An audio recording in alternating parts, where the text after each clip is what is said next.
Okay, we're back in business. I need to set up all my shit. Yeah. I ordered a camera a while ago, but it's still not fucking dumb. That's okay. Yeah, you guys don't need to do webcams, but it is fun to see people's expressions and stuff, which is basically the main reason that I do it. Because I make weird voices, I make funny faces. It'll be great. Yeah, that's why I was gonna get one because yeah, it's pretty cool. It's a good time. Other than that, I mean, it's obviously like basic ground rules. There are, everything is okay for the most part. Obviously, if there's something that crosses a line, from a character standpoint, then we'll talk about consequences between the party members and consequences on the world and things like that. But that's fine. That's a part of the game. If you cross a line as a player, I mean, we'll probably have a side chat about that after the game ends. I don't see that happening. I've never had that problem come up, but just be mindful. Other than that, let's see. There's the spotlight rule. Make sure that every character has a spotlight at some point, and if they have the spotlight, if this is their story and their like if they're giving their speech about their moment and their feelings and what we're seeing the character experience, make sure that they have the spotlight and not interrupt them, because you will have your own time for that. We'll make sure everyone has a moment in the spotlight. Simple stuff like that.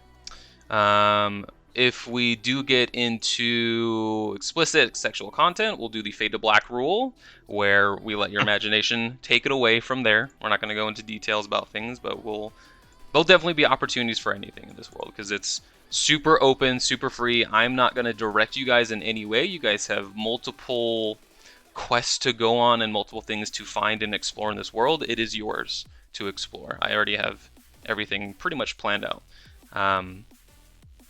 Other than that, that's kind of the gist of it. Did you guys have any other rules you wanted to throw in or questions for me? No. When do I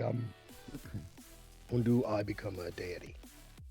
After level 20. Okay, cool. If you don't die by then. If I don't die by then. We'll see. Session, right? Come on. Sounds good.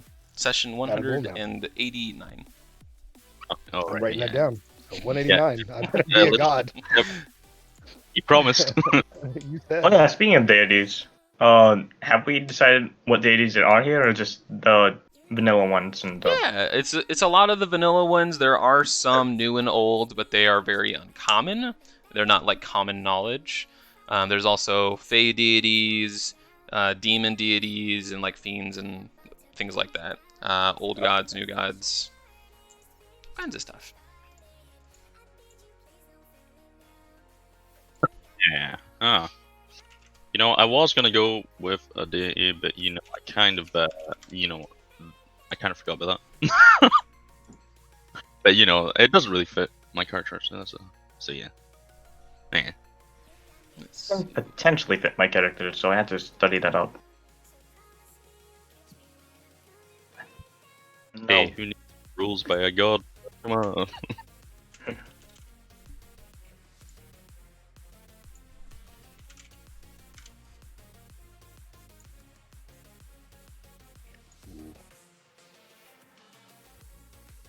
Good.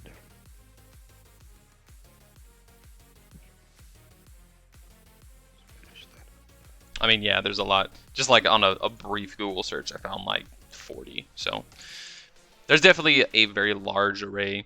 The gods are basically a family. Like think of it like Greek mythology. Like gods have parents and kids, and all of those people are also gods in their own right for small or large things. So Yeah. Yeah. Mm.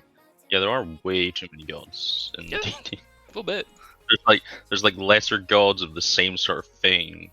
It's like Yeah. middling and everything. There's like some gods that betray other ones and become that god, and it's like, oh my god.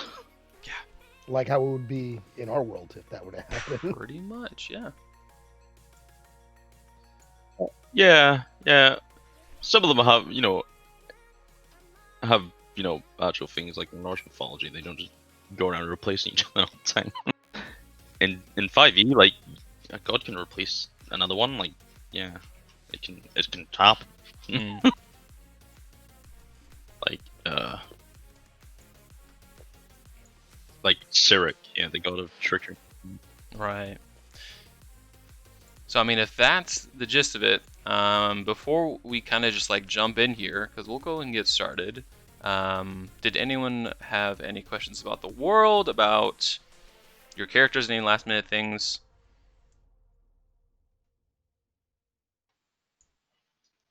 I think No, for me. I think we're good. um, All right, cool. So I'm gonna take you over to this screen, and we're gonna talk about you guys for a second. I want to get to know you guys. So let's start with. Let's see. So Gary is the one that's not here. So we're gonna start with this guy, Fazerkin. So first, Oh, tell me about you as the player, not you as the character. Tell me about you. okay. Well, my name is Adam. I'm a I live up in like the northern parts of the Highlands, so the wind, whatever. I'm not ginger. Don't worry. I have a great sort of love for history and things like that.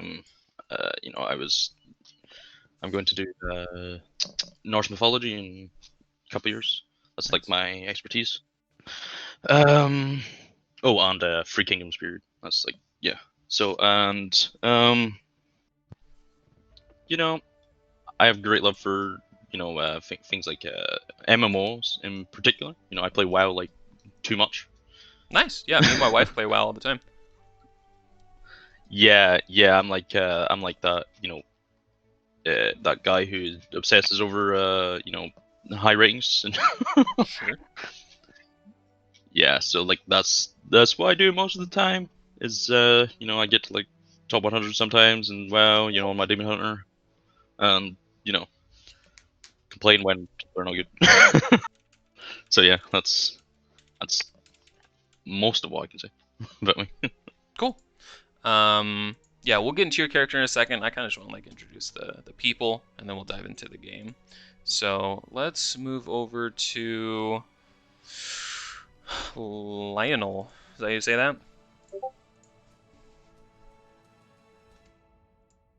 Just talking me as the player. I Yeah. am how's it called? I am an art student out here in Cali. I currently I'm trying to transfer somewhere else. So one day I'm probably gonna be probably traveling to whatever next location I have to. And when it comes to D&D, I've always been interested in it, but I've rarely had an actual opportunity to play it until more recently, where I've been able to play over Discord and whatnot with some friends, Nice. doing some homebrews. And what else? Also, random game thing. I play Final Fantasy XIV, the MMO. Art's And really good. it is really good. It just got a new patch recently. The story was the current chapter of the story just finished, and we just got a whole bunch of content. We get to pilot a Gundam. Don't ask how that makes sense in a fantasy setting. Sure. See, Final Fantasy, we all know. 100% makes sense. It's a Magitech Gundam. Mhm. But also, I guess I'm one of the leaders for one of the bigger and older guilds in that game. So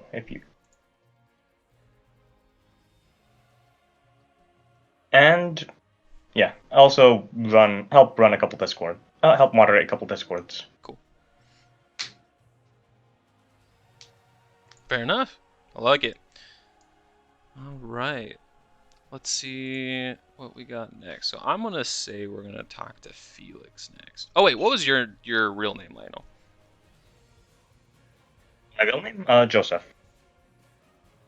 just want to make a note because I'm gonna forget. Hey, No you- problem. Well, you'll probably just call us by our character. I will for sure, but yeah. I mean, I Here's want to the get one to that's know right you there. guys. We're gonna be playing together for a while. Felix. That's my nephew's name. So my name's Alex. I actually live pretty close to Tanner. I'm in Draper, Utah, Nice. and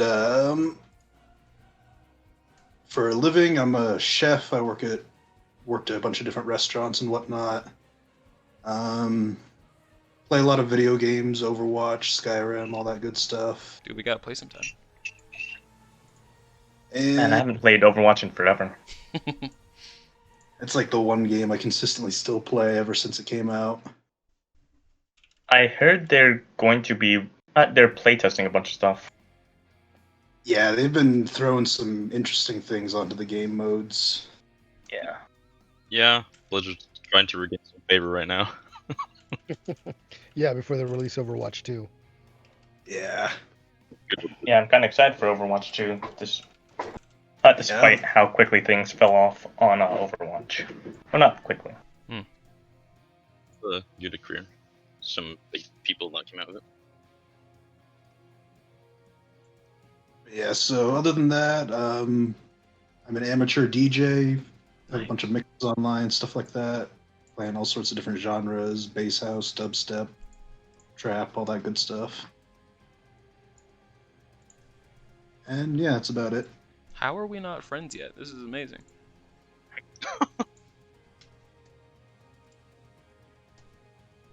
Hey, Roji, you When you play Overwatch, who do you play?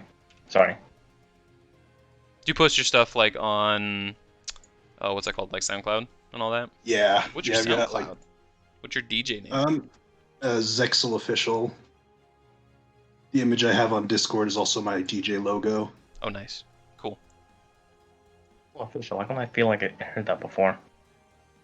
Might have heard some of your songs, just never realized the musician or whatever. Yeah, I only have one actual song posted online, and it's not on my SoundCloud, it's on my friends, but if you look up Zexel, it'll pop up called Thunder. And then I have a couple others that I just haven't posted at all. Everything else on my SoundCloud is just like recordings of mixes I've done. Alright. I do have Very nice. one getting surprisingly popular. It's up to like 300 or 400 views or something on my old account. It was back when I was playing Big Room House.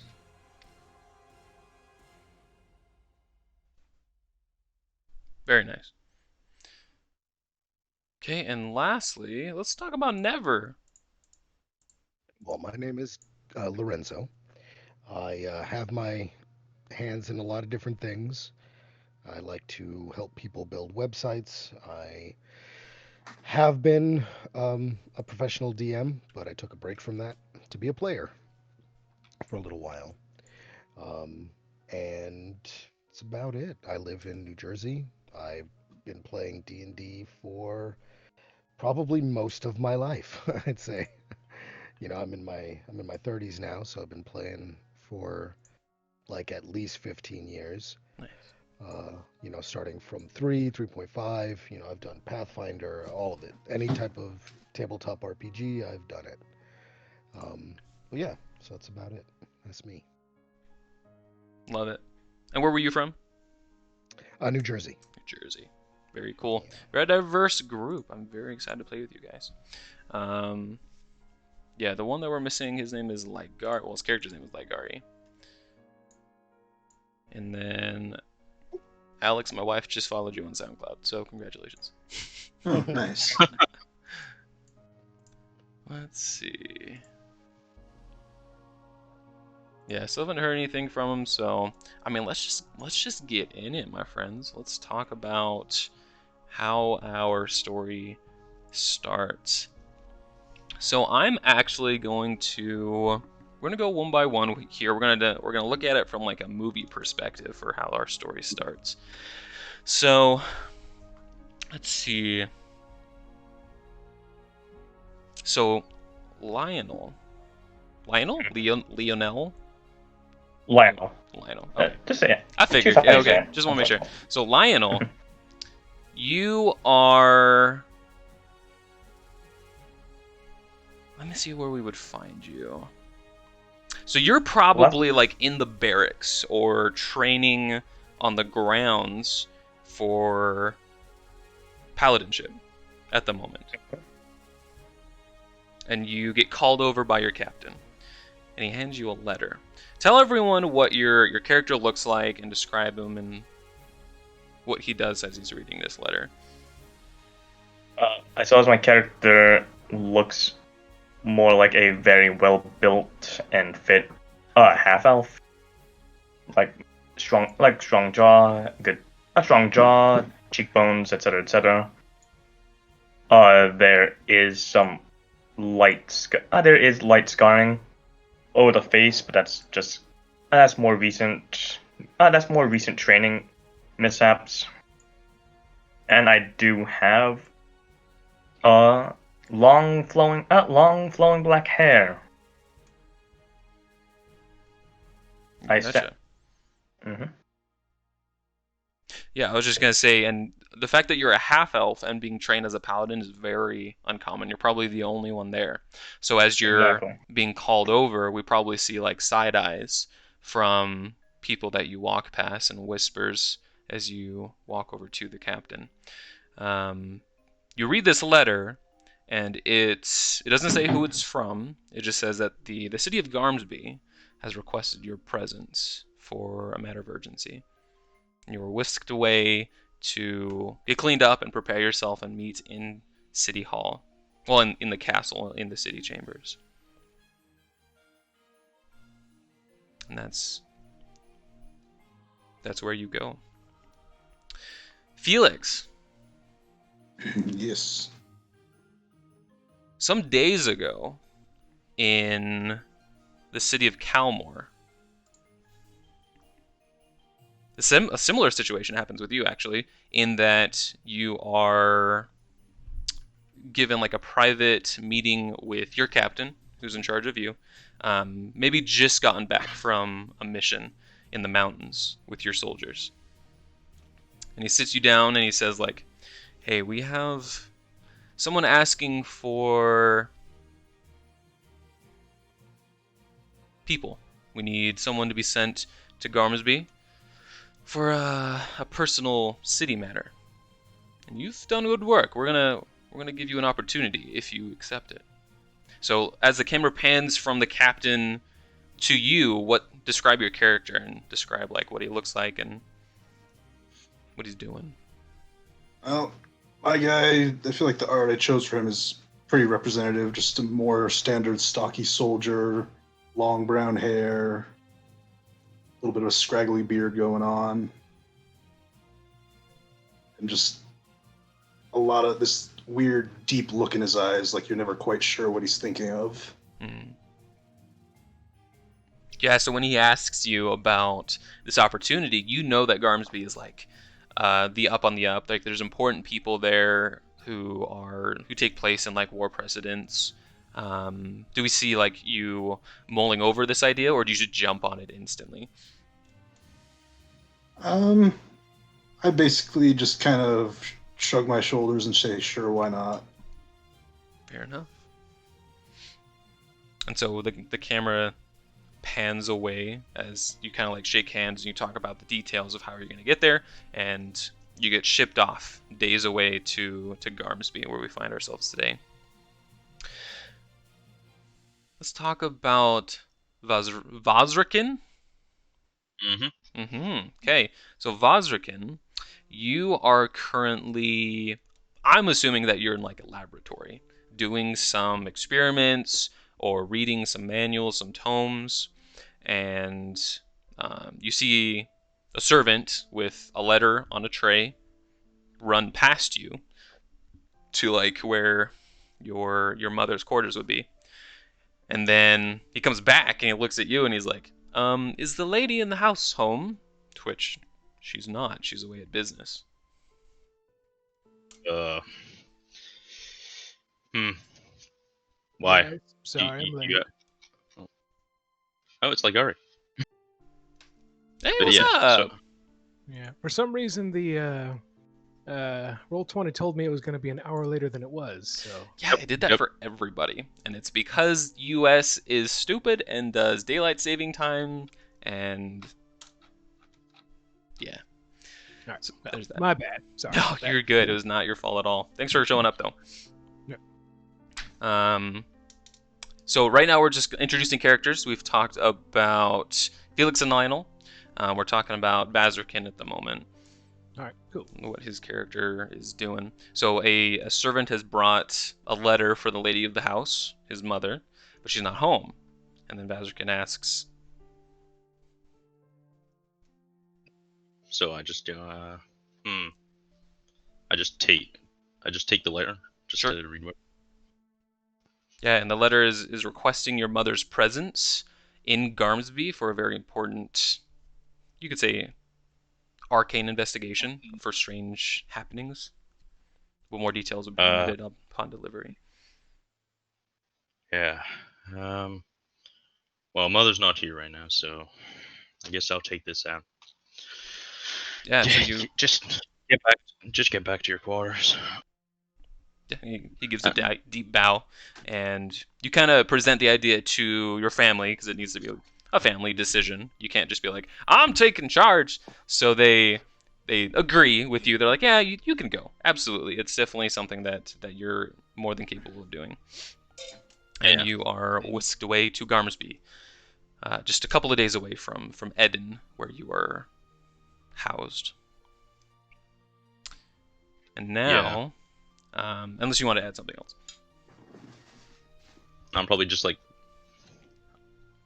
I'm probably just annoyed that I'm not gonna be able to just stay in my libraries, do what I want.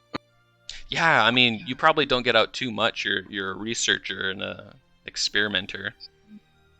Yeah, what I was probably doing before was like I was just reading and like practicing like random magics that were totally unsafe to do inside. Probably, yeah.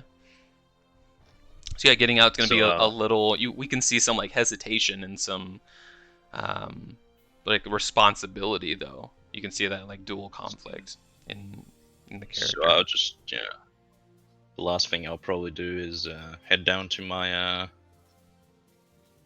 Oh, I just realized something. Mhm. 1 second. I think my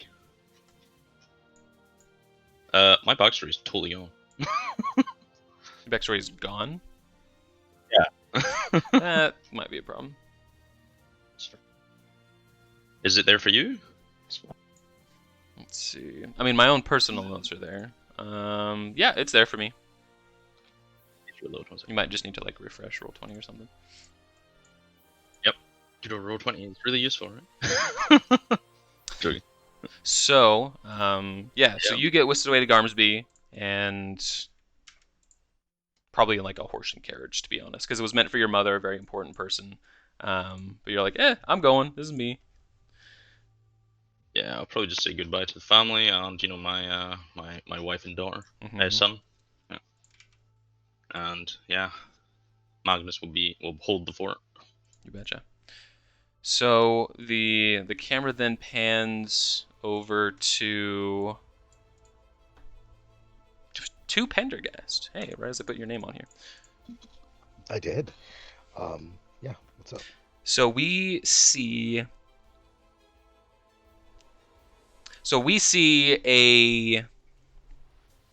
couple of guards that are walking down the street, and they're not dressed up in like full armor or anything because this is Solaris. There's a ton of guards. They don't need to be heavily armored or anything, and they're like looking around, just like doing their patrol. But then we see you probably like exiting your apartment or your house or wherever you're living at the time, and they walk up to you as you're locking up, and they stop.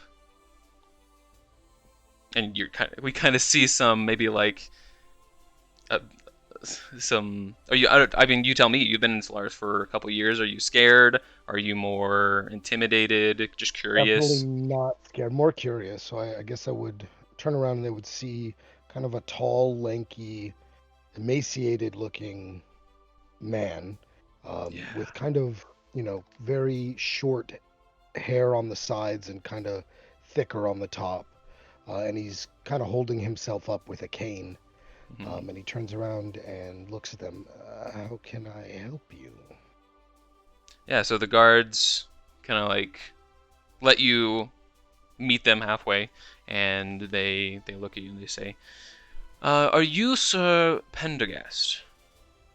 Yes, I am. Good. We have a message for you, a request, if you will, for your due diligence, you could say.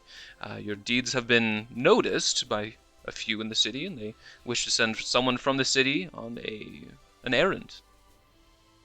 So he pulls out a little book and he flips through it for just a little bit. I think I could make a little time for you. And he tucks it back in Very to good. his coat. And they hand you a small sealed envelope with the wax seal of the city of Solaris on there. So very proper and pristine. Is Inside, this a new thing for me? Have I ever received? this is nothing of this Okay. magnitude has been offered as of yet, because you've only done small jobs for the people up to this point. You've Yeah. never done something for the city.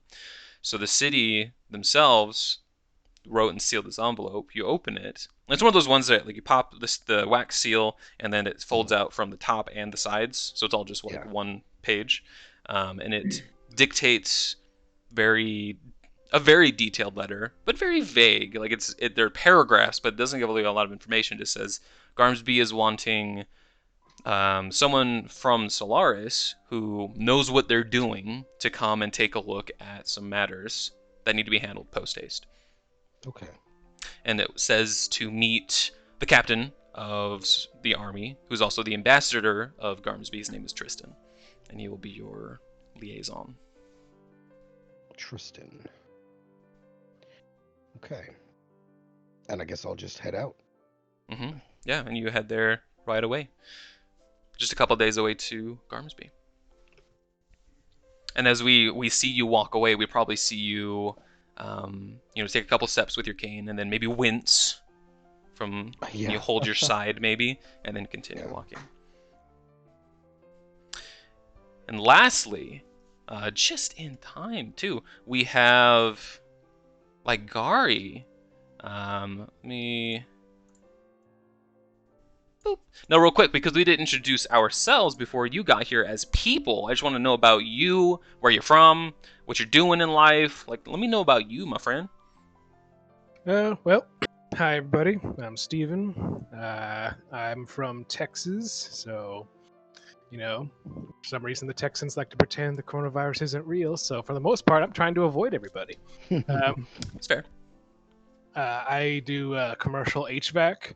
And actually, one of the things, I know this is going to make me sound antisocial, but one of the things I actually kind of appreciate about the coronavirus is before the customers would always come out and talk to you and tell you about how they just think the Freon, it needs more of it. This is something, by the way.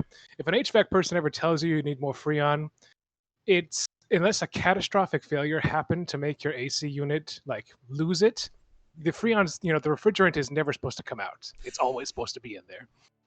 So they might be lying to you. But anyway, they always tell me that, though, every single time. But ever since the coronavirus, the customers don't want to talk to me. And frankly, I never wanted to talk to them anyway. So, Hey, it works out. so literally, I just walk in, I do the job, and then I leave. And that's it. So I actually appreciate that part. Perfect. Fantastic. So let's talk about like Gari. We zoom in. The camera zooms in on a small. Well, we could say like there's a pan past a busy inn, a really rundown inn in Garmsby, and then it shifts to a small, almost like an apartment that looks like it was a house once and was rented out and is now turned into a small apothecary shop. And we enter and we see a beautiful half-elven woman who is helping a customer, and then the next person in line like delivers her a letter with a similar wax seal, not as proper and professional as Solaris, because Solaris is huge, but there's a small like G symbol on this one instead of the S symbol. And she pops it open, reads it, And she kind of does like an eye roll, and she's just like, I don't have time for this. And so she like leans over and like, Ari! She yells, and we like hear you running, and you pop from the back door into the front room of this apothecary. And what do we see? Describe your character. All right, you see a half-elven man. He's got white hair, kind of golden eyes, a bit on the shorter side. He's around 5'8", kind of skinny. He's got a couple of scars across his face, and I'd imagine he'd also be like, he's not dressed in like a Slavic manner, but his clothes are definitely on the poorer and more, lived in and partially broken. I'm thinking kind of like a patchwork kind of coat kind of deal. Yeah, which is very common for half-elven people at this, especially in this city, right? And he kind of comes skidding in from the back. Yeah. Yes, what do you need? So the woman like holds up this letter, and she's like, I don't have time for this. The city wants me to go look at something. You go do it. Here, and she'll like sign like a small sentence, and then like signs her name on the back of it, and she just like tosses it at you. Another spoiled noble with a cough, huh? All right, I'll take care of it. I don't know. I hope it's something really stupid. But what? Just go take a look. It's from the city. It's not from a person. But we're swamped, so you can do it. I trust in your judgment. And we look over, and she looks at another half-elven man in a corner who's currently like literally rolling the thickest blunt you've ever seen in your life, with like probably 6 different kinds of leaves. Most of which are not actually drugs. They're just like weeds or something. Which is the half-elf's brother, who also helps run the shop. And she just like, yeah, I'm not... She like gives you a look like, I'm not going to give it to him. Like, are you kidding me? You go do it. I got it. Yeah, so you run out. And we see, as we pan out and you're running towards the castle, these different destinies and fates all collapsing in one area of the city on this day that we find ourselves. So that is our movie scene introduction. We come to the entrance, of the castle of Garmsby, and in this castle we see people are busy. We see papers flying everywhere. We see signatures being written, books being organized, and soldiers being trained. In the center of this castle is a large circular table, like a big oval, and sitting at it are a couple of people. One of them, we as players know, is Tristan. He is the captain of the army of Garmsby, also the ambassador of Garmsby, who makes trips to Solaris and back and all that. We see him receive a document, read it, kind of sigh and shake his head, and then we see him leave. And then we see a small like description, like subtitles that just say like 2 days later, and we see the group, everyone here, as well as a couple other people, some guards, and some important political figures. They are all in this same room, and they say, "Oh, I'm sorry, Tristan, and he's been gone to Solaris on an emergency errand for 2 days now. He should be back in less than a week. But I mean, he was the one that asked for all of you." And he's kind of looking at this group, and he's like, I know who he asked for, and I know that most of you, or some of you, are not what we asked for. And so he's like looking, and he's like, well, whatever, I guess. And he looks down at some other documents, and he's just like, well, I mean, I don't want to waste your time while you're here waiting for Tristan. But we can provide housing and lodging at the nearest inn nearby. It's okay. So no need to worry about paying while you're here. You're on the job. But in the meantime, if you're interested, we could provide you with something to fill your time. We have plenty of things to do. Our guards are very busy recently. I'd be more than happy As long as to we're help. doing something, might as well. Very well. This man, he like looks over at the rest of you, and do you kind of all like nod your heads, or kind of just like whatever? Shrug and go, whatever. Do you have a library here? Also, what's the accommodations like? I'm used to living in better circumstances. The inn, it's tolerable. Definitely not anything fancy. We don't have 5-star lodgings, you could say. And the city is home to refugees and those who are looking for work, as well as many religious figures that don't require a coin. So, yeah, it's definitely not a trade city at that, but we can accommodate the best that we can.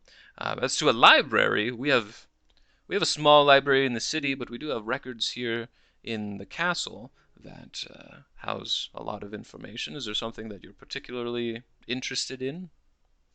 Ooh, yes. Well, my family is very. We love discovering the knowledge of any sorts of magics you can maybe. Oh, of course. So Well, text on some magics or some, just some interesting texts, really. There are definitely interesting texts, many history books and that, but things of arcane nature I think would be more of your family's libraries more than these, Yeah. unfortunately. But the libraries are open to you. I would probably require that you finish a job first, so that we can have some kind of paper trail saying, you had access to it because you did a job for us. So, let me give you this. And he like sorts through some papers. He hands it out to whoever's closest to him. He gives it to like Lionel, who's just like right there.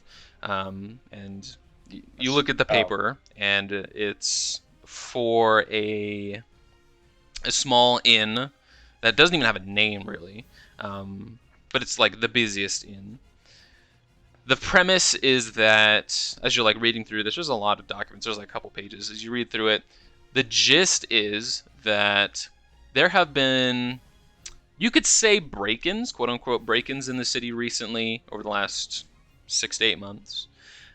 Little things have gone missing, but not like some valuables, but not like giant pearl necklaces, like little small things, as well as just like a ton of food for some reason, like supplies, and a couple of beds even have been stolen from houses.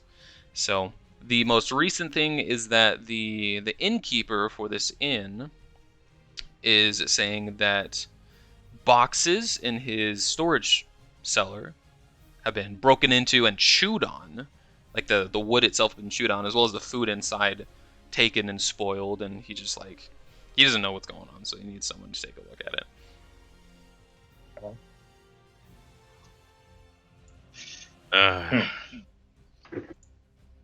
There's probably quite a few things it could be, right? So, is there any sort of like Something chewed open. Sounds like it could be a wild animal. We I should don't know how take a many look wild at animals it. are gonna take beds. or really annoying little creatures? But we should physically go there. Yes, we should probably interview anybody. Like perhaps they saw something, some evidence somewhere. I'm Ligari, by the way. He says, extending his hand to everybody around him. Lionel, nice to meet you all. Hmm. And I guess I shake his hand. Yeah. Hi. Pendergast, and he does not offer his hand. I just kind of nod at everyone quickly and say, Felix. Yeah. Vazrican Chaosel Crown. Yeah, so Vazrican, you being a prominent family of mages who like work for the government, providing arcane means of war against the Elven city, you're in a party of 3 half-elves. Do we see you Yeah. like Yeah, looking at all these that's- schmucks like, I don't know about this, or are you just Yeah, kind of that- like, Sleep with one eye open. That's sort of why I just said it in like a sort of Uh, I'm probably just more displeased that they've put me with this sort of group. For sure. I'm definitely acting the same way, giving some side eyes here and there at the half elves. Oh, for sure. Yep. So Felix, so as I just utterly realized- wild. or not Felix, it would be Lionel's the paladin, right? Yes, correct. Yeah. Are you wearing any like paladin vestments at the moment from like Darmsby or to a certain deity? I can imagine I'm wearing a paladin's tunic. Tight. Okay. So yeah, all of you see this, which is you're probably the only half elf ever you've seen who wears some kind of holy paladin vestments. So Yeah, I'll probably just go. I'll just point to him. You, how did you get that? Are you allowed those?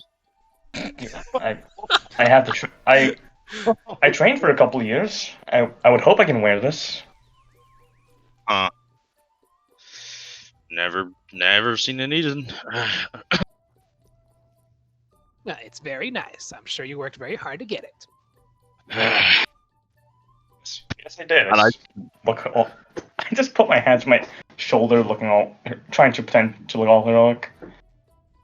And I just start walking towards the inn with my staff. I'm like, nah. So I just realized I totally forgot to describe my character. oh yeah. So totally yeah. Describe what your dwarven man looks like. Yeah, bro. That is kind of Well, important. you know. Yeah, it's pretty. I realized just after so. You see a pretty old man, like an older dwarf, who looks like he's quite a few hundred years old. He's got braided long ginger hair, you know, stuff like that. He's wearing these really nice purple robes with like some red and gold engravings of like schools of magic, and some lesser known stuff. He has like an obsidian collar with some spikes going out the back, and a nice staff that holds a skull with a crown on top. Some of the most obvious things would be his eyes are like proper gold, like they're glowing and they're really weirdly magical. And from underneath his arm, sort of like a weird golden aura sort of pours out, and you don't really know what that is. From like So your he's- sleeve. oh. Yeah, underneath my sleeve, there's like a weird Right. gold coming out. And yeah, so I'm Tight. just So my question would be, do your robes match like the Yeah, these are battle my- mages on like the front lines who go to war? no, they're. I feel like they would be like my house's robes. Your house robes? Yeah. Okay. So like, yeah, so like royal purplish with like the Tight. Okay. Cool. schools of magic and lesser known stuff. Yeah. Excellent. Very cool. All right. So yeah, as you guys are kind of have some brief canter as you're walking out of the castle towards this inn, it would be like Gari would actually recognize as like if he's given the documents or as they're walking in that direction from Lionel's direction. Like Gari would recognize that this is the inn, like right behind your apothecary. You're pretty familiar with the place that you're going to. Yeah, I know this area. Does he like, since it's like an inn nearby, does he know any specific like area where he could get more information? You Like, mean is other it than the inn? Well, yeah, I'm assuming I'm assuming the inn is where he would go to get information, but is there another place that maybe the half elves and other people would also be aware of that they could get information? I would say just make a perception check. So like a generic perception. First roll of the game. Hey. I've also got a question. Would I recognize this place also from my many years being through the land? I've probably wandered from place to place, maybe. No, not this specific inn. No. Okay. Just wondering. Oh, not a perception check. Just did I say perception? I meant history. Okay, I'm still going to be correct. probably could go worse. Oh, I Hey, got I mean, it's spaced better out for a second.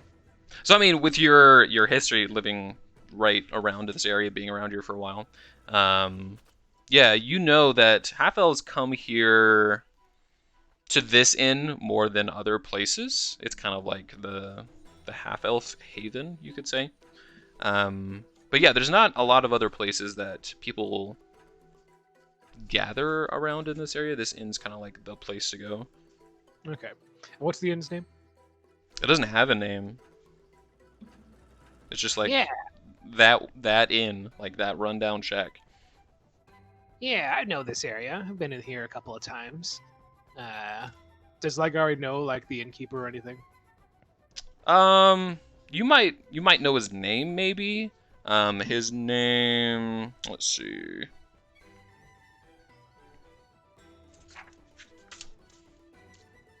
He's a human. His name is Bronzy Okani. Yeah, I know the innkeeper. His name's Bronzy. He should be able to point us in the right direction. Okay. Lead the way then. All right, yeah, let's go this way. Yeah, so Ligari heads there. I'd say Lionel might actually know of it as well, seeing that he's been here a few years. Would you go slumming it? Would you go hang out with the other half elves in the city, in the inns, or would you kind of stick to your barracks and things like that? I think ever since I joined the Paladins, I've been basically training and being at place near 24/7. Oh, just super focused, tight. Yes. So yeah, you've maybe like heard that there's a place in the middle of town that people go to. At most, I probably just passed by it. Yeah, exactly. Let's see, or maybe your siblings go there. That would make sense yeah. too. One of my many siblings. So let's put you guys on a map. Oh, I guess I need your tokens too, huh?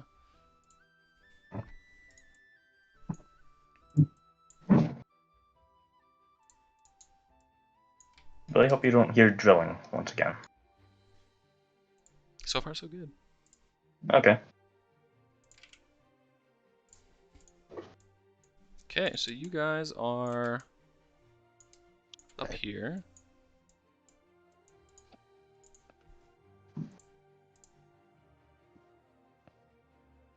Anyway, by the time we got there, it turned out not to be a paper cut, but he lost his finger. I think the other guy swallowed it. It was a weird day. Yeah.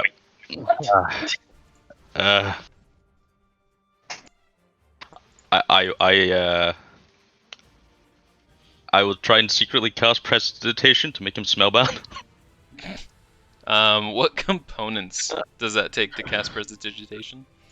No components. It's just a verbal somatic, but yeah. Right. I meant like what? So it's verbal and somatic. Yeah.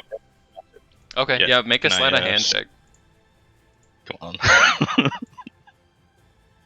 No. Crit. Yeah, no one is the wiser. Suddenly, Ligari has a faint smell of fish to him that he didn't before. It's a little weird.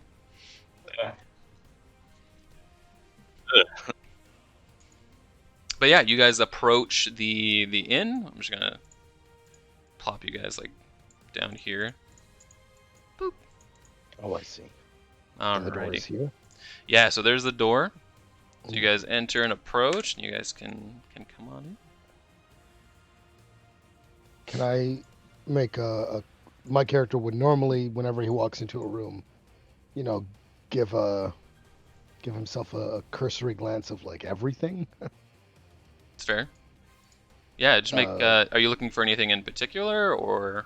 Anything that stands out, really. Anything that would interest me, or I feel would be either suspicious or, exit strategies, things like that. Okay.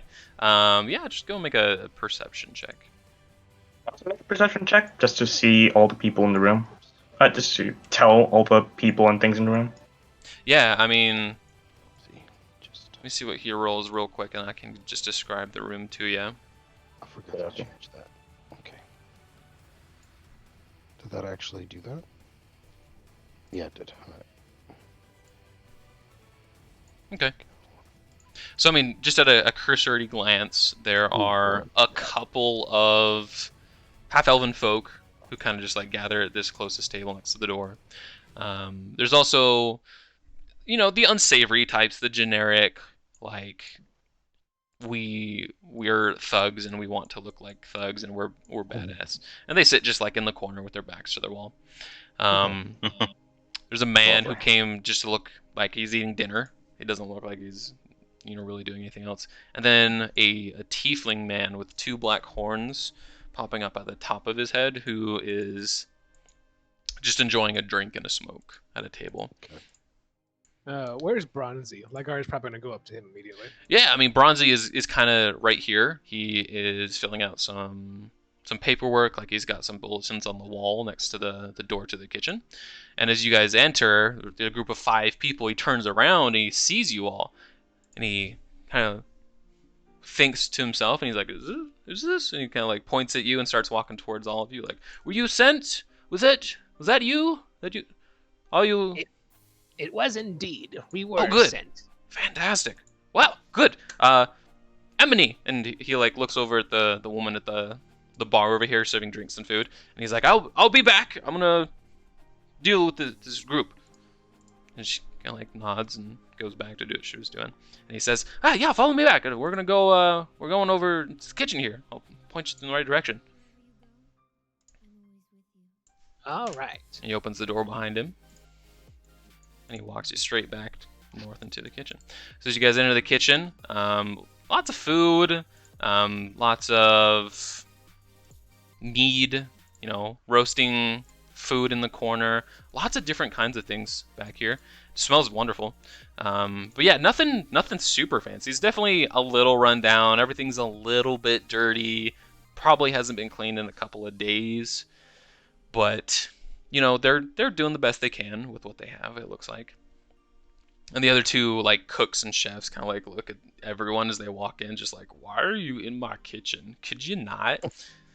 And Bronzy kind of just like waves them like, "It's fine, it's okay. Hey, I got it." And he's like, "Hey, thank you guys so much for coming. This is great. I need some help. I have no idea what's going on. The stuff is breaking into my boxes downstairs." And he like points to the stairs over in the corner, over here. And he's like, "Yeah, I honestly have no idea what's going on. It's super weird. I don't even know how they're getting in." I guess no one's seen anything then? I mean, I think I see things sometimes, but then I get a little scared. I don't investigate it, to be honest with you. It might just be like a really big rat, but... Ligari kind of puts his hand on Bronzy's shoulder for a second and is all like, Bronzy, you're not seeing these things after you're taking things, are you? No. Why would you think that? I don't know. I'm just saying, that it's not a good habit to have. No, you're right. It is a bad habit. That's why I don't do it. Okay, just making sure. Anyway, has anyone else seen anything? I think Emily said that she saw something when she was closing up one night. Like rolling under the tables out in the foyer out there. But God, she didn't know for sure. So, basically, all you know is something in the basement, maybe. Yeah, I go in the basement all the time to get the food. The chefs they're not allowed to go down there. But yeah, there's all kinds of stuff down in the basement. There's food, there's beds, there's chairs, like a bunch of supplies. There's all kinds of stuff. Mead, wine, everything that we would need if something broke. I would just go and replace it. But yeah, if you want to go take a look, you're more than happy to. Oh, you know what? Now that I think about it, nah, it's okay. And he kind of like walks over to the stairs that kind of like walk you guys down there. All right, let's do it. Cool. I'm just currently reading a book and walking. Yep. So I'm gonna turn off global illumination so that we can have some dynamic lighting. So what's the marching order? Who goes down first? I think I'll probably take the lead. Yeah, I was gonna say unless somebody gets in front of him, Ligar is probably just still walking down there talking to Bronzy about stuff. Okay, so like Felix and Ligari, I think, are the two. Yeah. Okay. It's true. Yeah, I'm in the middle, the safest place. I'll take the Remember what I back. said though. You got to boil that water for longer. It's not boil it for 1 minute. It's So longer. you guys appeared down here in the basement.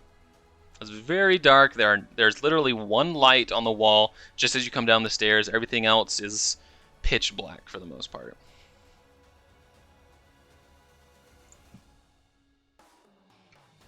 And the rest of you see the two of them disappear into the darkness below. Okay. I have dark vision. As do I.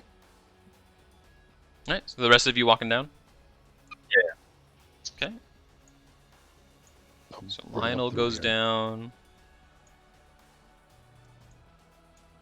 Yeah, this place is Ezrekin dark. goes down. And Pendergast goes down.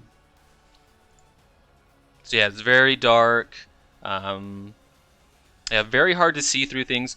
All of the stuff down here, it looks like it's set up in rows. So there's like Hmm. against the far wall to the west over here, there's like a bunch of like barrels of wine or meat or something, and they're just stacked to the ceiling. And then the next row is just chairs stacked to the ceiling in this long row that goes all the way to the back wall, and so on and so forth with like boxes and beds and all kinds of sacks. It's kind of a mess, super dirty. Stay the moment I step down there, I'm gonna start investigating. Okay. Are you looking for something in particular? Again, anything out of the ordinary. Yeah, Ligar is also gonna look around for like footprints or Yeah, something like that stuff like that. maybe a Okay. hole in the wall where something Mhm. got in. Things like that. That's one thing I want to look for is if there's any other exits besides the stairs. Okay. Can I light a torch in here at least? You can if you want, yeah. Alright, I'm gonna do that. Let's try to light everything up a bit more. And how will I do that?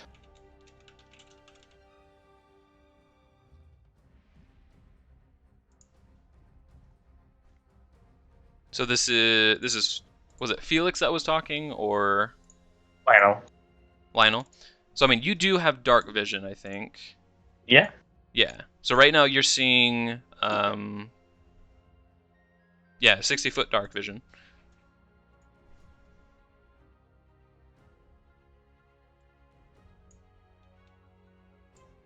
Anybody know how dark vision?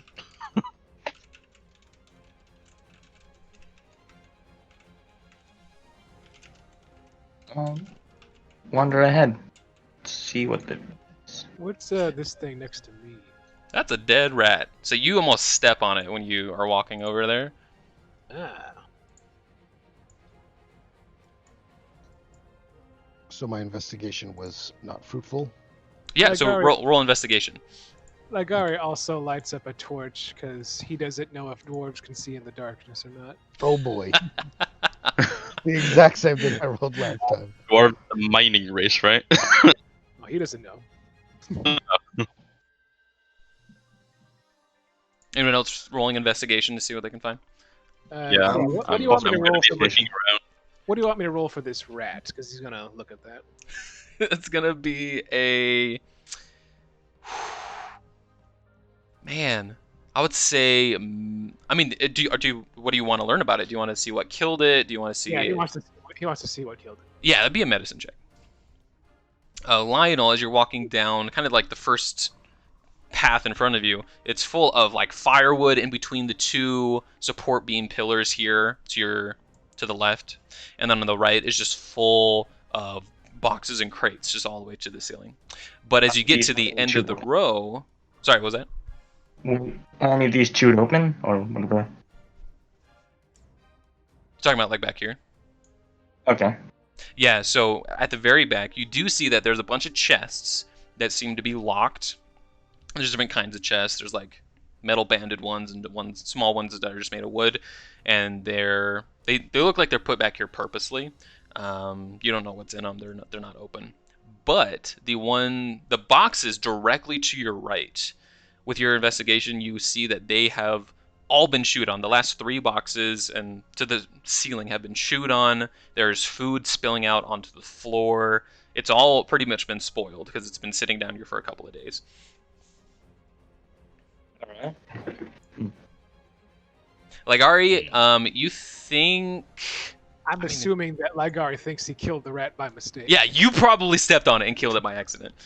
Oh, sorry, rat. So I'd also like to light up a torch so I can see a bit better and look around for other exits besides the stairs. Is that Felix talking? Yeah. Okay, cool. Let me give you... Torchlight is like 30 foot? Ooh.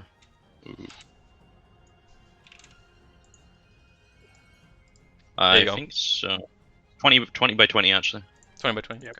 Ligari also lit up a torch. Like I said, he's uncertain if dwarves can see or not. But Right. he's also- Yeah, let me give you... there's also some light coming from him. Yep, you're good. How high do these things over here go? They don't go to the ceiling, but they go pretty high. So those bags would be considered like difficult terrain because you're just crawling over the bags of like potatoes or like wheat or barley or something, just like bags of stuff. Is this just a barrel over here, or is that a hole? It's a barrel, but it's covered in cobwebs. There's also a bunch of rope on the floor right below you. You're gonna slowly make my way through. Mm-hmm. So Felix, everyone stop for a second. Felix, when you step kind of like on that square, I need you to make a perception check for me.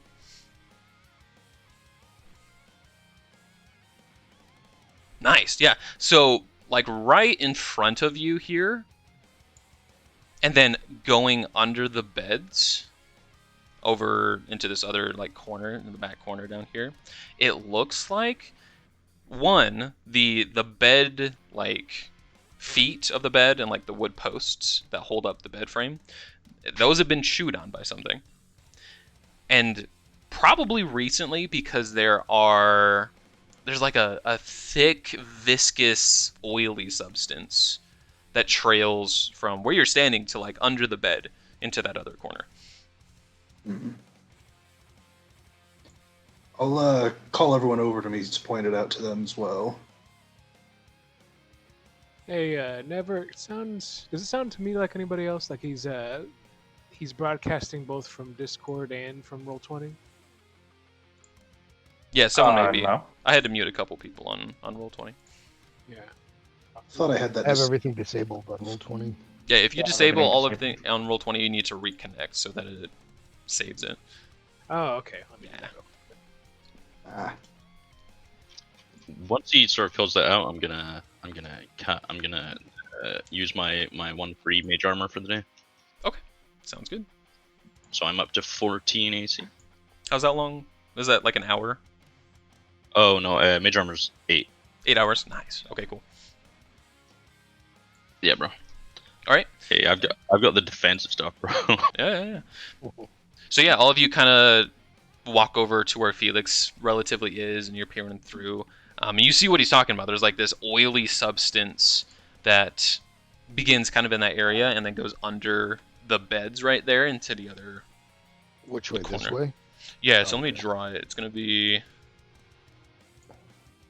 extra thick. It's gonna be black. Oh, lovely. So it goes Yeah. kind of this way.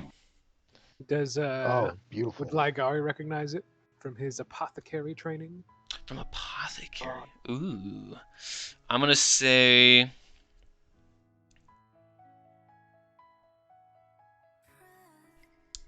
Make an Arcana check. Did I recognize it from all my book reading? Make an Arcana check, yeah. Bro. Yeah, your -1 apothecary proficiency. Yeah, Yeah. I'm rolling really well on all of the stats that I don't have bonuses Yep, for. exactly. So yeah, I mean, between the two of you, both of you kind of like bend down and look at it. Are you touching it and like smelling it, or are you just like looking at it or touching it, poking it with something? Yeah, he'll probably look at it and smell it, but until he knows what it is, he's not going to touch it. Okay. I'm gonna just test to see if it's like acidic or anything by like dropping, I don't know, a piece of paper onto it. Okay, so you take like a strip of paper and drop it on there. Yeah, so you drop the Yeah. paper on there, and then you see Lionel like get down and like he's like sniffing, and you're like, half those are weird. What are they doing? And so both of you have no idea what this is. It's not a substance that's like regularly used in something, like in fabricating anything or any materials. You drop the paper in it, and it lands on the substance. Just Okay, so it doesn't burn. stays there. Yeah. Okay, I'll pick it back up. You pick the paper back up, and you pull this line. it's literally attached and sticking to the substance. I will attempt to clean it off with like prestidigitation. I mean, it's still attached. You haven't gotten it off of the puddle. So like the paper stuck to it, and it's really stuck, and it won't break. Huh. So it is very, very sticky. Yeah, step in that stuff and it's sticky as hell. Sovereign must have spilled the sovereign glue again. So Felix, as you're walking over there into that new corner, you see the trail proceed like under this next set of beds and things in this corner over here. What are you doing? I'm probably gonna pull out my sword and start like poking at the bed, seeing if anything moves around or anything like that. Okay. Are you poking like the actual beds or kind of just like under the beds? Just kind of under it. Okay. So you're like throwing your things in there. Just make a regular attack roll at disadvantage. Just be like, nah.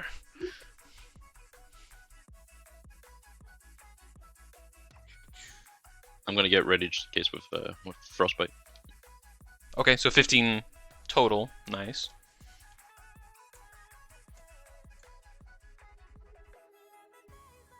While he's doing that, everyone just make a perception check, just like a generic perception check. Mm-hmm. Me as well. You're swinging your sword, sir. So Okay. Jeez. We're all still thinking about that weird substance on the floor. all of you are looking at that I just oil. stepped in it. Nice. Okay, so Felix, as he's swinging his sword, you can hear him like banging on like the wood posts and like scraping the underbelly of some of these things. Probably like scraping it up a little, but this is already pretty crappy bed, so it's not gonna matter too much. He hits a couple of things. So Never, your character. I can't find it. Help! Pendergast. Oh my gosh. Yeah, let me change that in there. No, you're good. So yeah, He Pendergast. started like retching or something. He's like, oh. So he's hearing like the wood thunk, thunk, thunk, thunk, and then you hear like a slap, more of a like on like a fleshy hit or like a soft hit than a wooden hit, and then Felix just keeps swinging. Felix, roll damage. Let's see here. I'm not quite sure how to do that. So click If you're- on longsword if you're- one-handed. There we go. Yeah, so you do 7 points of damage to something. And Pendergast, you Pendergast. hear that slap Yeah. and slice as Felix I'll keeps say slapping. I'll say something. I'll definitely be like, it seems you've hit something. Was it another box? I don't think No, it. it sounded alive. Well, it sounded like flesh.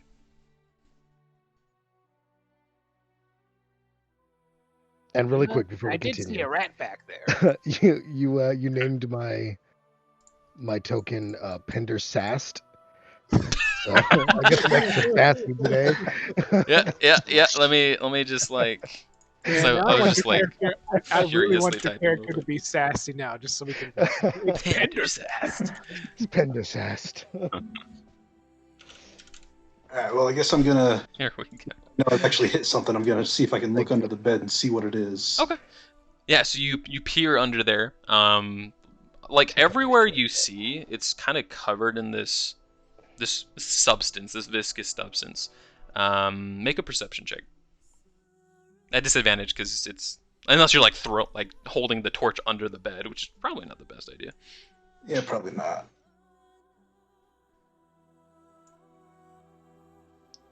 I mean, 13. Yeah. Let me just do one of these real quick and see what I get. Okay. So at the moment, you see just that substance everywhere. You don't see anything other than that. Some like vague black figures that you are assuming is like the stone wall. Like there's little, because it's not like a brick wall down here. It looks like it was carved out, and then a stone wall was put in place to like hold the dirt back, and like mortar was made around it. So it's not pretty. So it's got all these like weird bumps on the wall. So I can't quite tell what my sword actually hit. I mean, there's a lot of beds under there, a lot of posts. You're not even sure you did hit something. Lionel's just saying you hit something. No, Pender. Oh, right, Pender. I wasn't paying attention. No, you're good. Apparently my character wasn't paying attention. Does anybody want to try and move them out of the way? The beds? Seems like a pretty good idea. Probably. I'll leave it to my stronger compatriots. Yeah.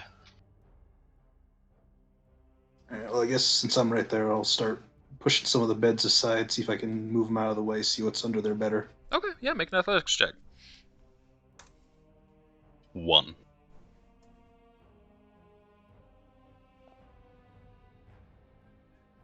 19? Yeah. So yeah, you just like sheathe your sword. I'm assuming you give your torch to Lionel or something. He's right there. Yeah. And then two hands, one on each bed. You kind of just like throw them up, and they like fold up like a drawbridge. Just, and all of you see a hideous-looking creature like right in front of Felix. It looks like just a head with these long ears, and it's completely black, with like little stumpy arms. It's just like a human head with like little arms and legs. It's a little gross looking thing. Ugh. And he kind of just like looks up at you, and he's just like, and he just like starts to run away. I'll tap spell. I told Nothing Rob whack him with a about torch. ordering the reduced price mystery meat. I'll throw a When frostbite you at remain- him. Perhaps I we tried to should just fight it. whack him with the torch. Okay, so yeah, anyone who wants to just like throw attack at him, just throw attack at him real quick. Alright. Okay. Just cuz. I don't know how. I guess how since I I'll- just put my sword away, I'll just kind of kick at him. Okay, so just roll like a unarmed strike or whatever that is, just like a punch. It's not listed in my attacks. I don't Yeah, know so just roll a what- d20 and add your strength. Make a DC 13 con save. It needs to make a DC 13 con save. Oh, fuck. Oh, wait, that's not you. Well, I just rolled a 20. Nice. Die for trying So- to hit it. So you do 2 damage instead of 1 damage with your punch. Hmm. And Lionel crits on Am I my his. strength mod at all? I think you can only add your. Or no. Yeah, it's 1 plus your strength for punches. Okay, so it's +3. So it's 2 plus your strength. And then Lionel, it would be the same thing. So it'd be 2 damage with your torch. Pop.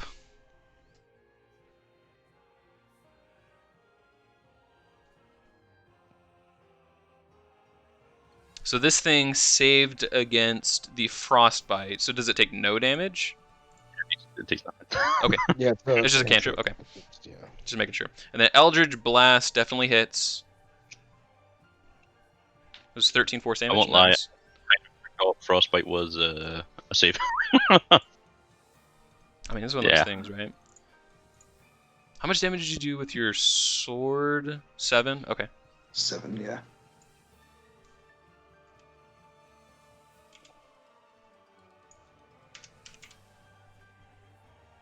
Nice. Okay. So yeah, between the barrage of the the Eldritch Blast just like there's already a hole in its head. Then Felix like kicks it, and Lionel smacks it with the torch. It kind of just like crumples and melts a little bit. This head just like slightly deflates and is just like stuck to the floor in its own ooze a little bit.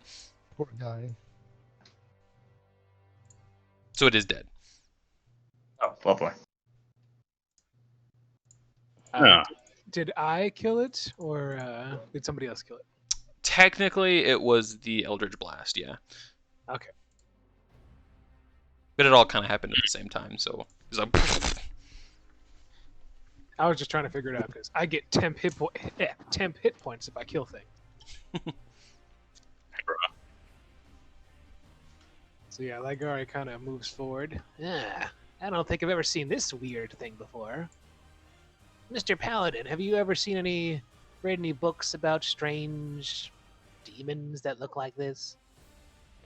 I will try to think on it. Should I make a history or investigation check? This would be a. Oh. Probably an Arcana check. All right. It would be so the can I- easiest. Or a history, but it would be at a much higher DC. I meant both. I'm gonna do Arcana. Ooh, that crit. Ooh. I've crit twice now on a useless thing.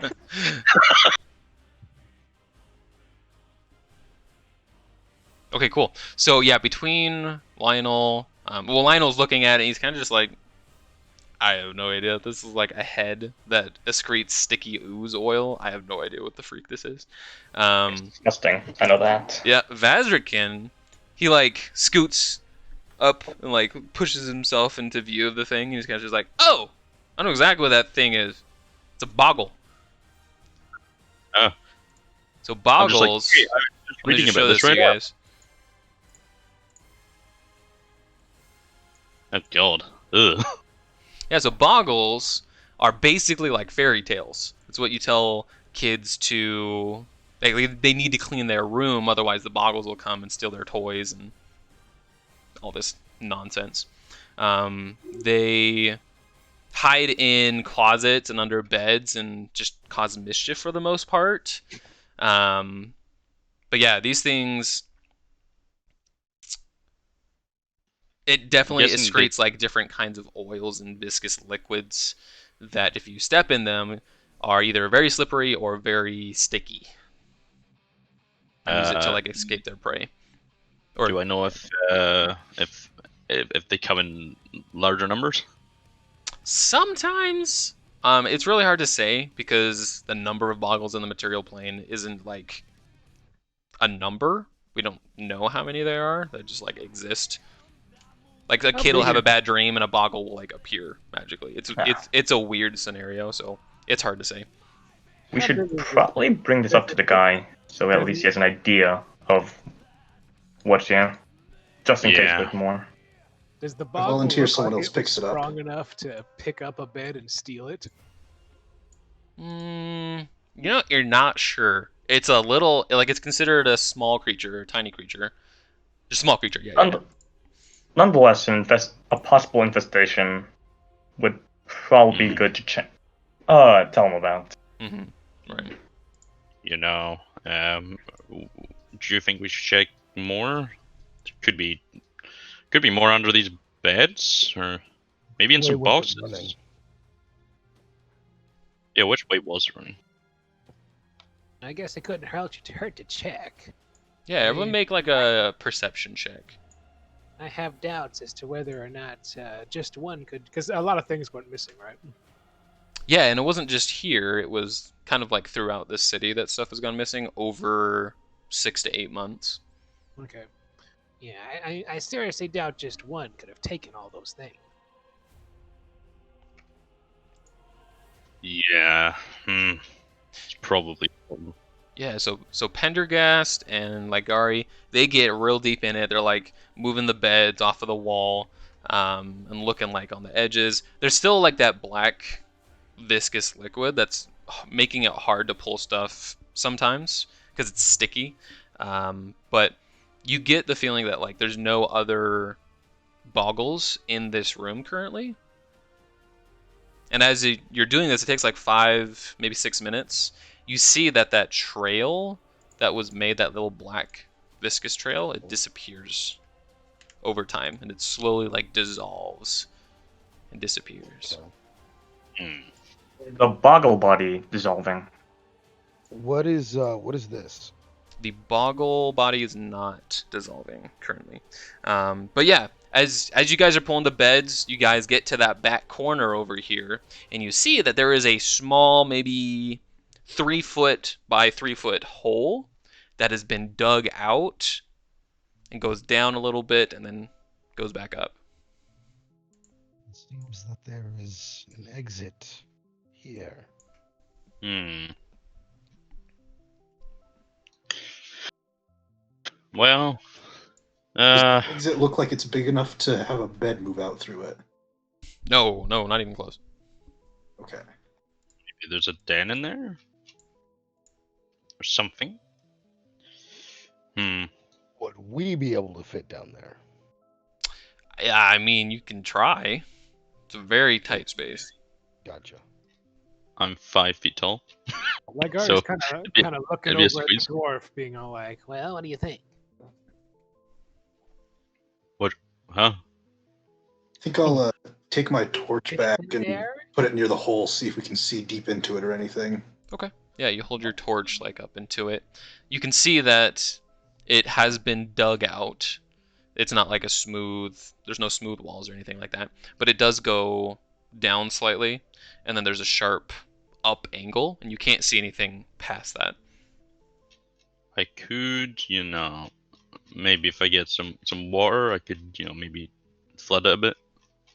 See if there's any more in there. Are boggles afraid of anything? Does it look like the tunnel might be leading outside? I mean, the tunnel itself, let me like point you in the right direction. The tunnel itself goes like straight this way. Oh, okay. But after that, you don't know like if it changes or Hmm. anything like that.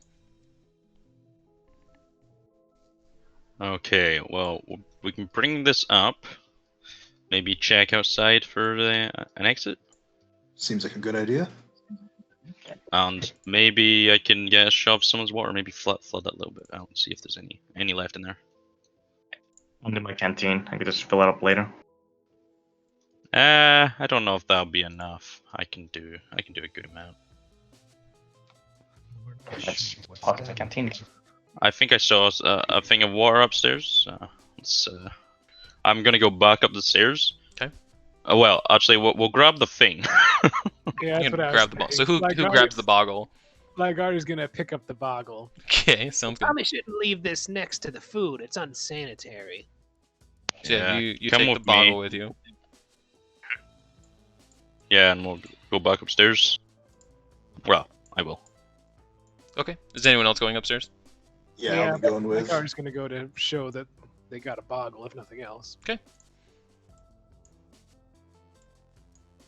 So let me.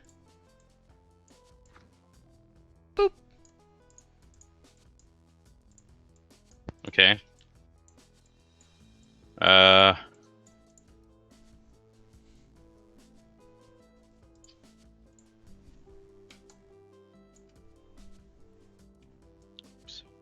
There you go. Hey, Bronzy. Yeah, so Gotta- Bronzy's kind this of is- like looking down the stairs at you, like, "Are we gonna get anything?" And you guys are walking up, and he's like, "What? How'd it go? Is there anything? Kill any rats?" We found one horrible creature called Boggle. It's a Boggle. A what? You know all Found those. this thing. Remember, I talked to you about this before, about getting that weird mystery meat. It's not healthy for the customers. Huh? I don't know what you're talking about. What's a boggle? Yep. You like You hold ever it up been and show 'em told or tales something? of when you were a child? Of these things Oh, like coming for you when when you're bad. he like looks at it from Ligari and is just like, oh, what is it? It's disgusting. Yeah, we think. Yeah, there's a hole leading out of your building down there. There's a hole. He's Yeah. kind of like looking around. He's like, Do you mind if I take some of this? Do you mind if I take some of this water over here? Maybe flood out the hole a bit. See if there's anything left you wanna- inside. Or if you wouldn't, if Sure. we could possibly clear a space, we could potentially smoke out whatever's under there. And I'll get a block of 5 feet cube of ice. I mean, you want to? Or like what? I have a bucket for the water if you want that. This is probably easier. I'll be honest. I could just make it into a cube of ice or something, and then I can change it back. He looks confused and he's like, I mean, sure, you can have any water you want. But I mean, if you want Okay, to set a fire down there, I mean, just don't light the beds on fire. There was Well, yeah. a lot of that slime down there the creature was emitting, or whatever. Granted, Fine. I It don't know- might be flammable. Best we don't burn anything at the moment, so we can get a clear answer on that. Okay, so I'll Bronzy looks bring. genuinely confused, like, slime? What? What are you talking about? this creature appeared to be emitting some kind of ooze. Yeah, he like shivers and he's like, okay, whatever, just take care of it. So I'll go downstairs with this ice. Is there Okay, like, so much you is like in there? freeze a chunk of ice. Is Are, there are like- you Yeah, carrying it down I- there? is there an I empty can box freeze or up to a bag? 5 foot cube of ice. They so, have a burlap sack. You can put the bottle in. Okay, Yeah. yeah, he's gonna, my guy's gonna stuff it in there. yeah, I can freeze up to a 5 foot cube of ice for 1 hour.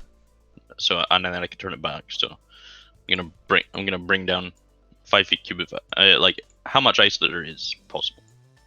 I mean, bring- that big barrel of water. You could probably do like a 3-foot square of ice, but that's a lot of ice. That's freaking heavy. Yeah, I'll give it to the I'll stronger help you guys. carry it. I'll help you carry it. Yeah, now. I guess I can just. Or is this something you can Google? How much does a 3-foot square of ice weigh? Now I'm thinking about like, you guys ever see like those old timey pictures of Cubic foot. back when people had ice boxes instead of refrigerators, and like the Iceman would show up with this giant block of ice? Mm-hmm. Yeah. So 1 cubic square is 57.4 pounds. Oh fuck! I So didn't realize how much water that was. Yeah.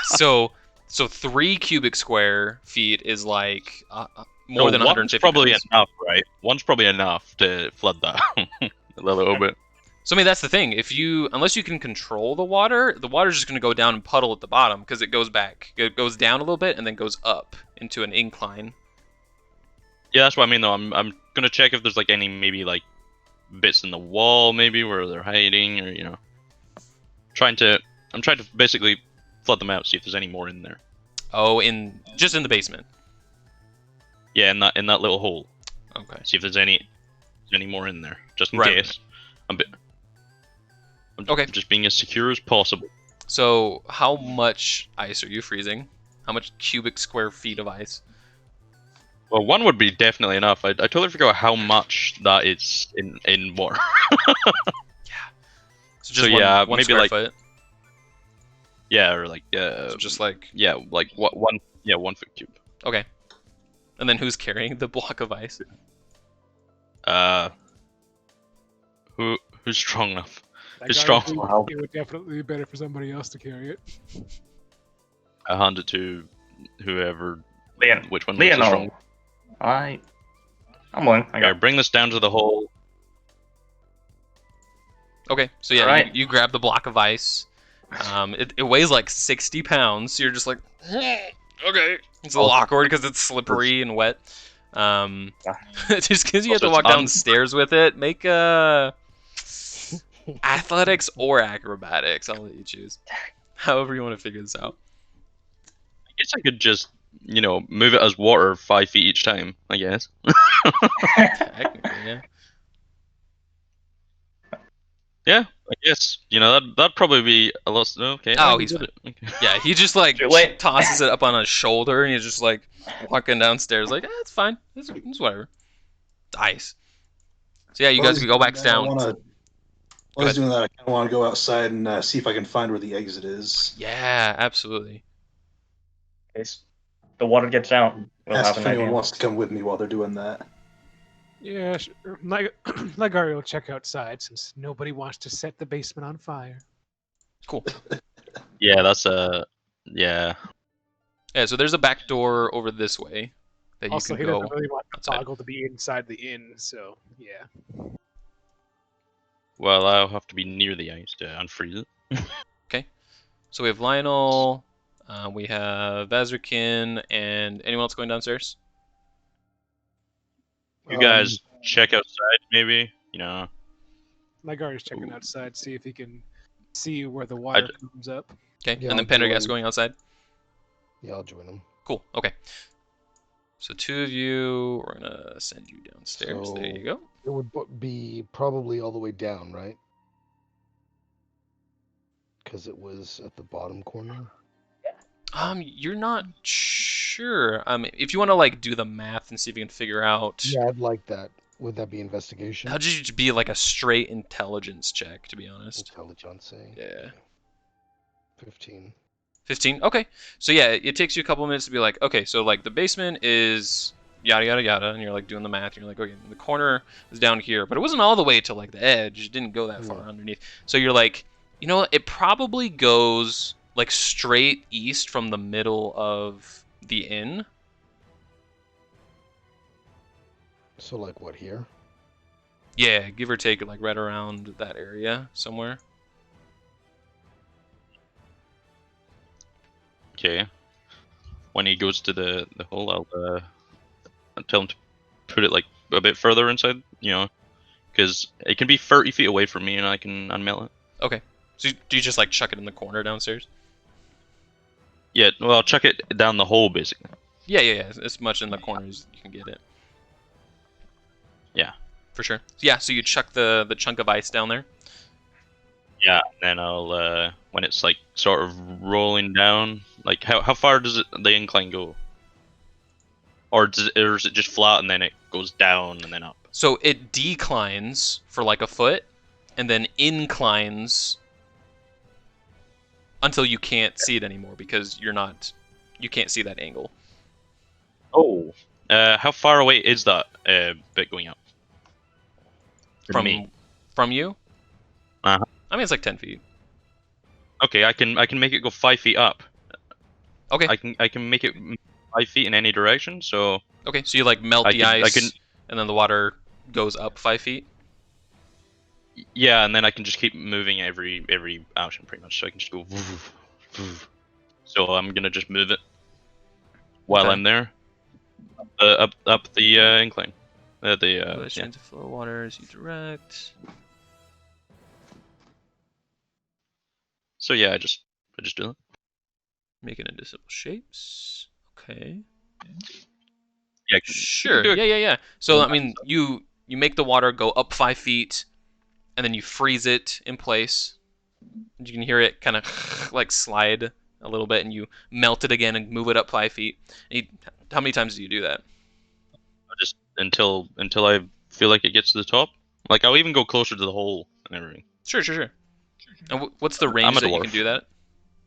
30 feet. Okay, now I gotta do math. So you guys are like 15 feet The use of- down. Shape bar is pretty useful now. Making me do like what is it, like geometry or something? Let's see. So you're 15 feet down. Uh-oh, did we Yeah, start? I- And it's like okay. So yeah, it goes to the extent of the 30 feet, but you don't know what happens. So it doesn't come back down. Well, do you unfreeze it and see if it trickles down? Yeah.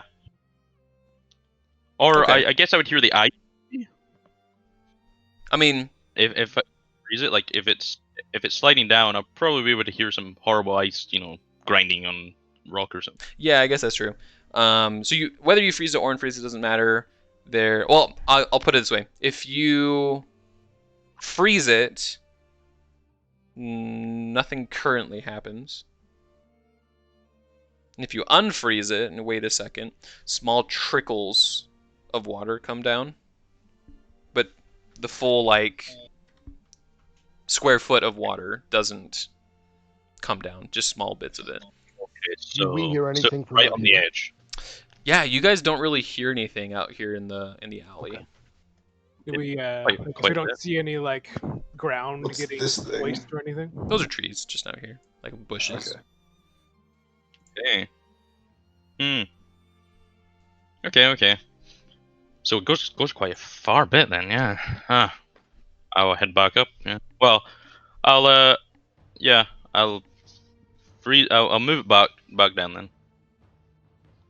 Since it's as far as it can go, and and until it gets back to me, and then I'll bring it back. Okay. So you bring the water back down. Yeah. Freeze it and bring it back down again. And then there's a chunk of water at the bottom of this hole. That's like a foot in. And I'll just sort of like bring it back with me.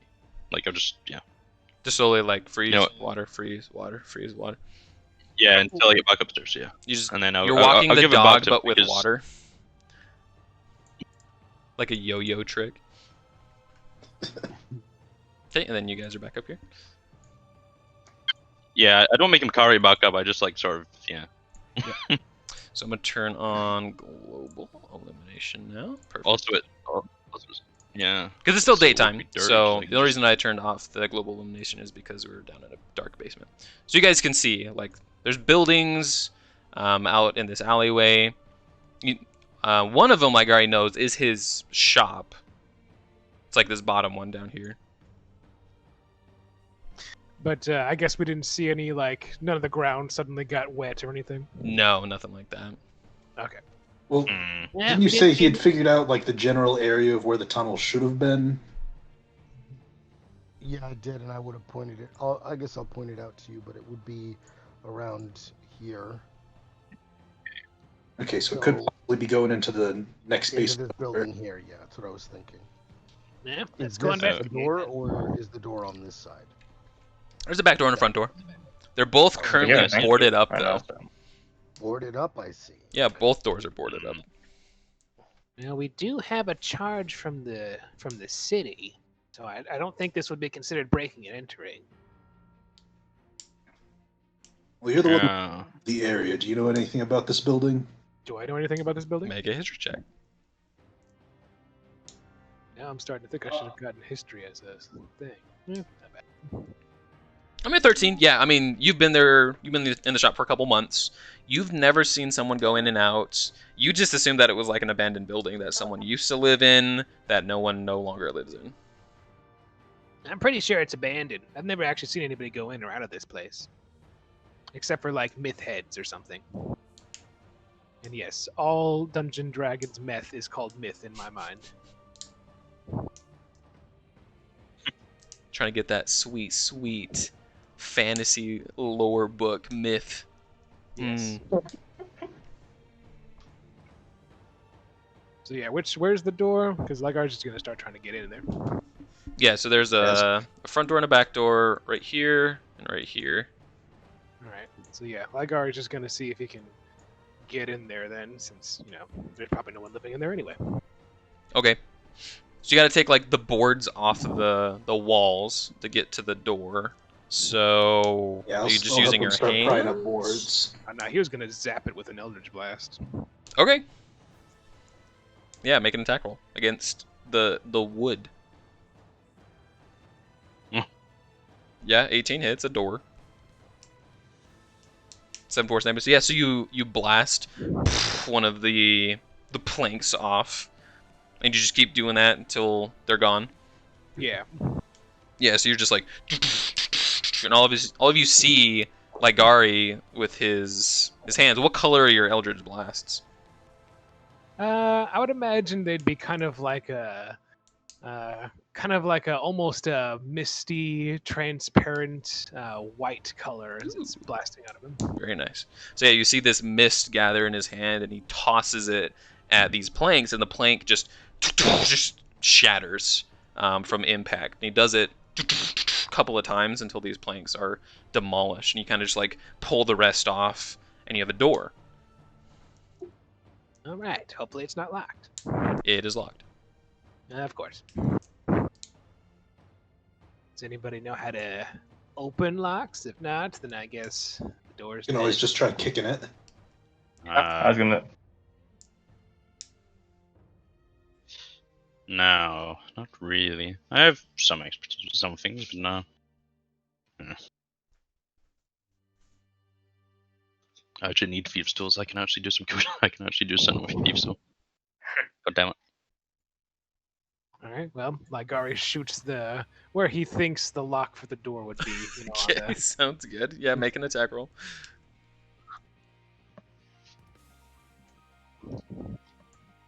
Oh Yeah, fuck! Sure. Yeah, 22 is great. Sounds good.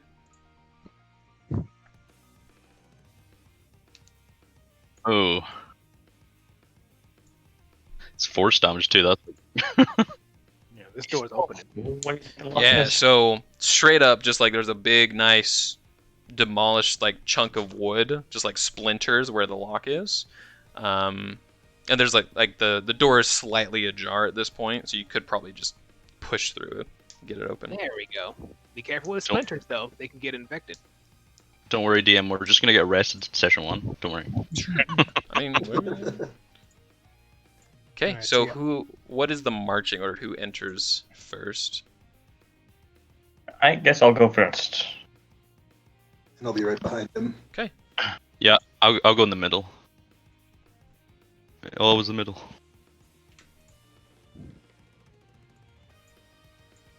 Okay. So Lionel, when you enter, go to make a perception check. All right. Because it is pitch black in here. Nice. Okay.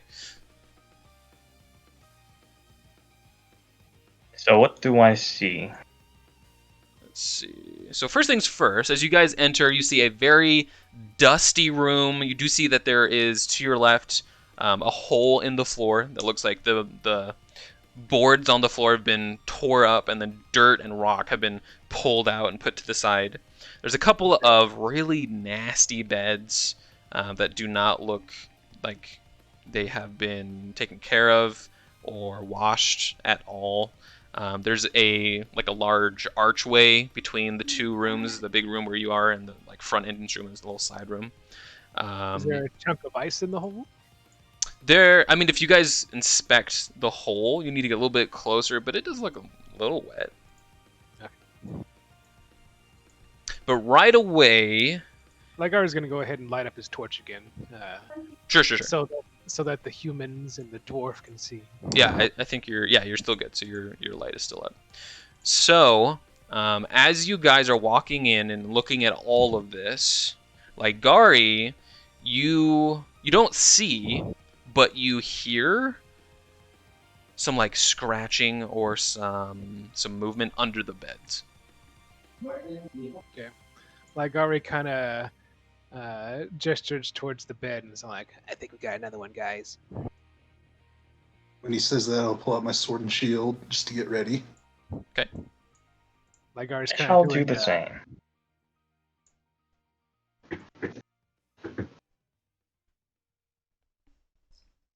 Which bed did I hear the skittering from? Both. Okay. Well, I'm gonna go over here. And The other one. and Ligari's gonna be all like,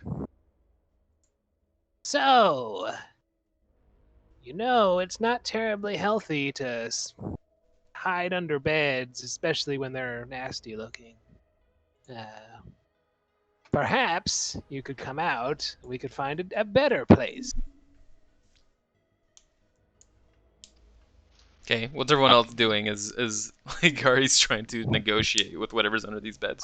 I'm gonna maybe try and steer them a bit and speak in Infernal. Okay, so all of you hear this raspy, ashy language. I'm gonna try and steer the boggles. Maybe they'll Just maybe they'll check under the bed. run around. Lionel Can I just look checks under the intimidate? bed. Yeah. And then Pendergast, are you doing anything, or are you just staying outside for a second? I think he went AFK for a little bit. Oh, Said he'd be back. no, we're good. So Uh, as we see Lionel like lift up the sheets of the bed to look underneath, and just see like Arya like creeping up on the bed. Let's take a quick break,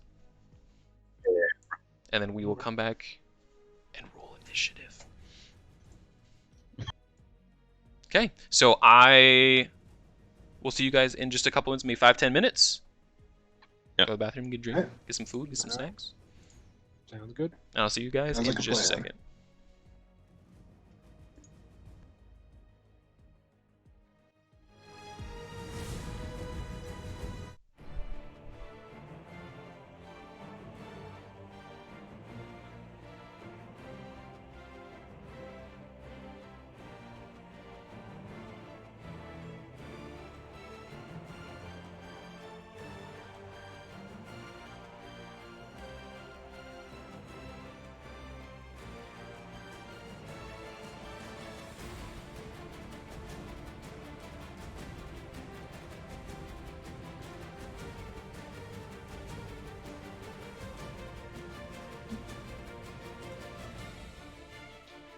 Okay, I'm back. Looks like everyone else stepped away as well.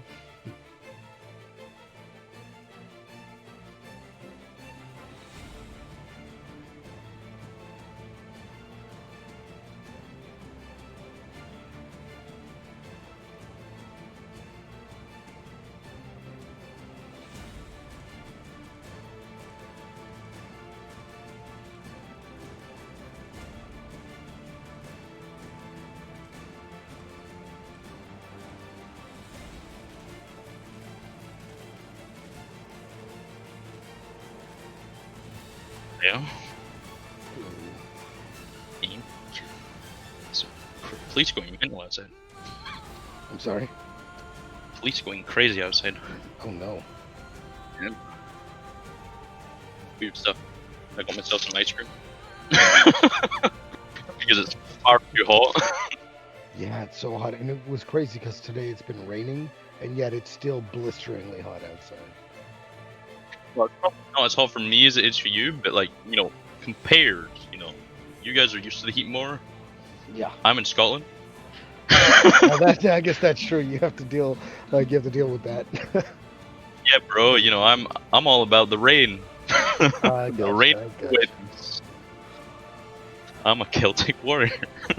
You're a Celtic warrior.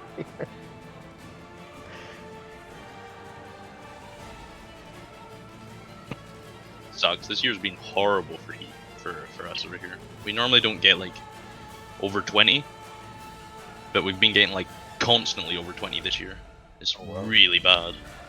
Which, well, actually, you don't use the same thing as. No, I know it's Celsius. You It's just- okay. I get it. All right. Okay. I got you. yeah. You're probably like, oh my god, that's freezing. No. I know the difference. It's okay.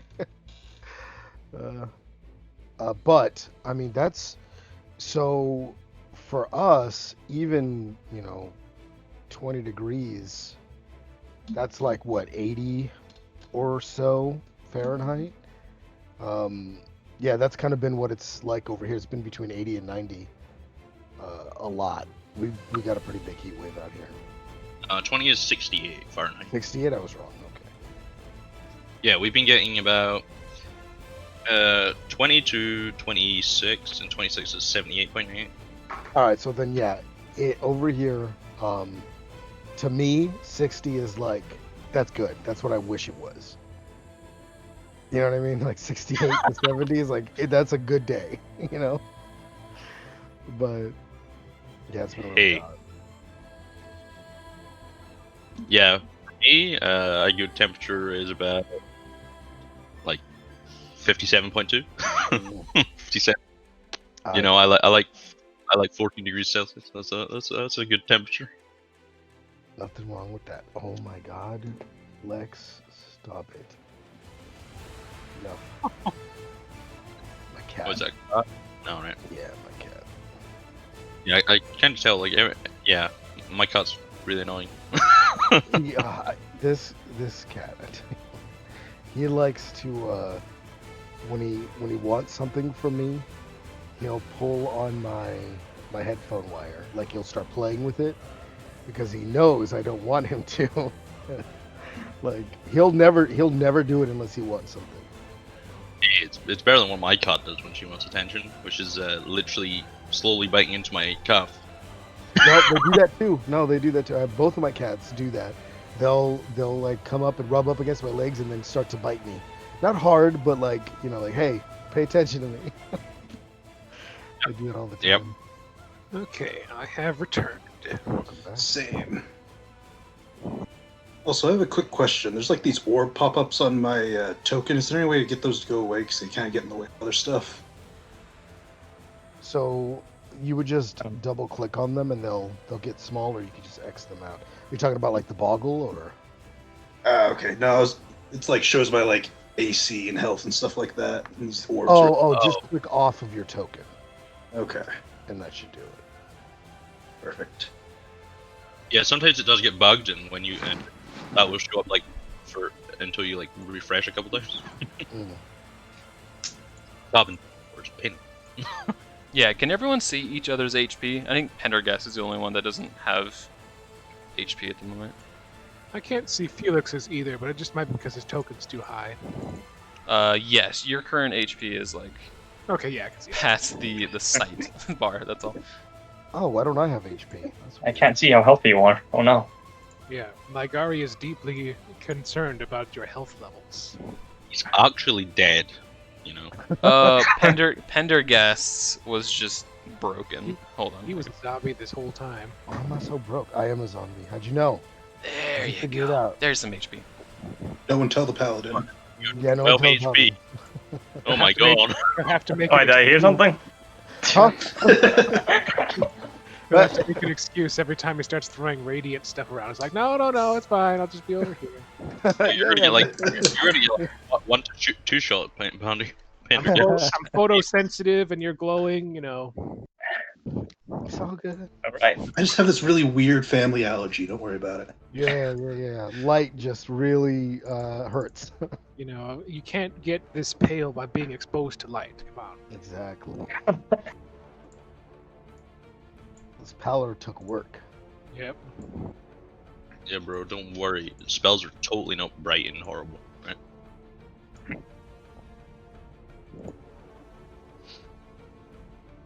All right. So we were about to roll initiative. Yeah, is everyone back? Initiative. Ooh. Yep. Initiative time. We got. Let's see. Is Adam back? There we go. Yeah. Tight. Okay. That's everybody. Everyone got their drinks and their snacks for combat. Oh shit! I didn't get a snack. Don't tell me we were getting snacks. All right. So you guys are rolling initiative. I don't even have the initiative tracker up yet. Hold up. Okay, there we go. It should still, yeah. As long as you had your token selected, they'll put it in. Yeah. Oh, yeah. DM Mm-hmm. with my weird thing. Does it work with my feature for initiative? No. I don't think so. Just making sure. Right. Okay, so everyone's there. I'm going to. Oh, I need to go to. Both the fighters have the same initiative. Mm-hmm. Whoever has the better Right. decks. They're both 0 initiative, so I think their initiative is probably the same. Oh, Their dex what? is probably the same. Who's feeling more peppy today? Who had the extra shot of coffee? Can you guys see the Boggles initiative?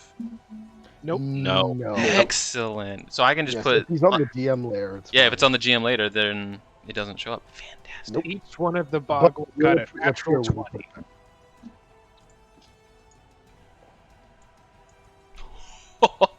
Okay, this is gonna be interesting.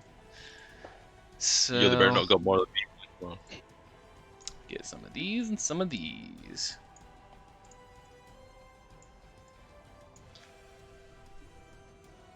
Let me find their decks real quick. So you are a... -20, right? I'm just gonna say you wish. Actually, they rolled the same. Okay. Yeah. Yeah. Oh no, this would be a this, and this would be a this. Cool. Okay. So there we go. So the Boggles actually get to go first. Oh my god. Oh no. So you rolled like a 19 or something. Yeah, I Plus- rolled a 19 for the Boggles. The dice rolls a 19. Let me reveal the Boggles. You, layer, token. You, layer, token. You, Oh, layer, token. 25? Yep. They have a +6. What? They have a +4. Oh, wait. So it's actually 23, yeah. I was like, well. Because math, that's all.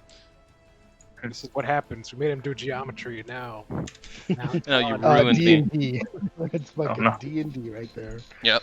So This the is what I get for failing Boggles, geography. I'd be playing Shadowrun. they come rolling out. They don't walk. Their whole head just rolls on the floor. Beautiful. And Truly. it's a strange sight. And they come screaming out from under the beds. And they roll. Let's see what they want to do. They look scared of me speaking Infernal. Not really. They just I think mean, you're if making anything weird was going to noises. scare them, it was probably Ligari blowing up the door.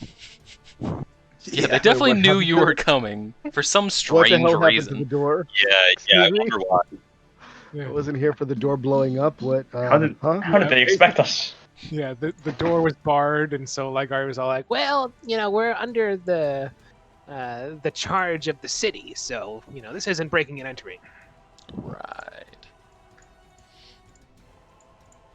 And then it got blowed up. Cool. yes. Wait, why was Ligari's token so big? Okay, there we go. So, Ligari and Lionel, you see these Boggles come rolling out from the beds, and they attack you. So, here is against Ligari. That is a 20 total, but it only does 1 bludgeoning damage. So he just rolls and bumps into you and hurts your shin. And then Lionel, it's also a 20, but it does 5 bludgeoning damage. He came out claws ready. Something. So yeah, Not he quite. does like a little hop, jump, roll, and then hits you right in the gut, and just and the head just knocks the wind out of you. And that's max damage. That's 1d6 minus 1. So there you go. Come on, man. Shin injuries are the worst kind. Shins suck. And then Vazrakin. Before your turn, a Boggle comes rolling out from one of the corners over here. And comes and attacks you. And he rolls a 11. Nope. That misses. Okay. Yeah, with my mage armor is now 14. Yeah, exactly. So that is the turn for the Boggles. And it is your turn, sir. What would you like to do? You got a Boggle staring you right in the face. Do you know? That might be a good idea. They do really low damage. They're surprisingly accurate. Surprisingly. That means I. Yeah, that means I could. Ooh, yeah, that Oh, might be 19. good. You know what? Sure. I will raise my hand, and some ice will begin to form around me, and I will cast Armor of Agathis on myself. Okay. So now I have 5 extra temporary hit points, and if they damage me, they take 5 cold. Cold. Cool. Sounds good. So that's your action. Do you want to move or bonus at all? I don't think I have a bonus. Yeah, you may not, but did you want to move then? I'll just taunt it. I'll just lift my middle finger up and go, huh. Okay, sounds good. That brings us to not Pendergast's turn, but another entity that is in this room. Oh boy. So out of the hole, and then Crap. off of the arches in the room, jump out these sickly looking creatures. They are They're like 4 feet tall. They're a little short. Their knees are backwards. So instead of going down forwards Yeah. like ours are, they rotate under the opposite way. And they have these pointy ears. Their eyes glow a little bit with this strange arcane darkness. Like it lets them see in the dark super, super well, you feel. And they pull out daggers. And they come to attack you. So let's see who they're coming for. So Can I Bob. discern what they are? That have to be Bob. on my turn. Yeah, that doesn't happen on your turn. So at the end of your turn, they're currently jumping down on top of all of you. So let's see. We have Felix, Pendergast, and Ligari. In that order, they are attacking you. There are a lot of enemies. So Felix does a 17 hit. No. Nice. So you deflect it or parry it in some way, or it bounces off of your armor. Pendergast. I'm assuming a 7 misses. It does.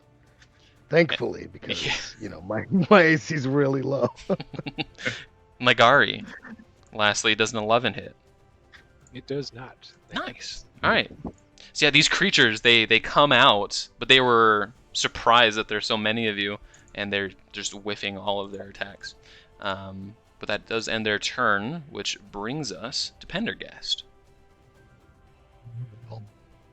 Use Kill them my all. bonus action to disengage. Go here. Okay. So that he doesn't attack me. Nice. Tries not to, and then I will. You'll see that I kind of. I had. I don't know if you heard me before, but when we were down in the bottom, I had taken out my short bow. So I'm gonna use that, Yeah, grab it. and I guess I'll shoot this one. Okay, sounds good. Shooting the boggle.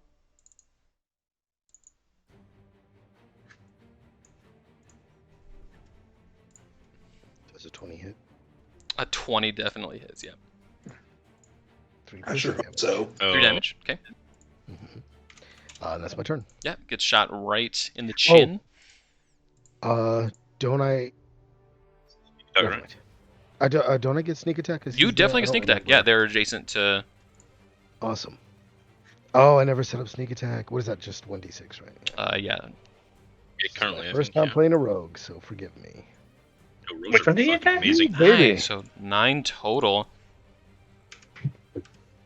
Yeah, it Wait, shoots which it one did right he in the attack? cheek and just howls. It's like does not like being shot with arrows. Surprisingly. Nice. Rogues are That's my definitely turn. the strongest non-arcane class, man. They're so good. Okay. Anything else you want to do?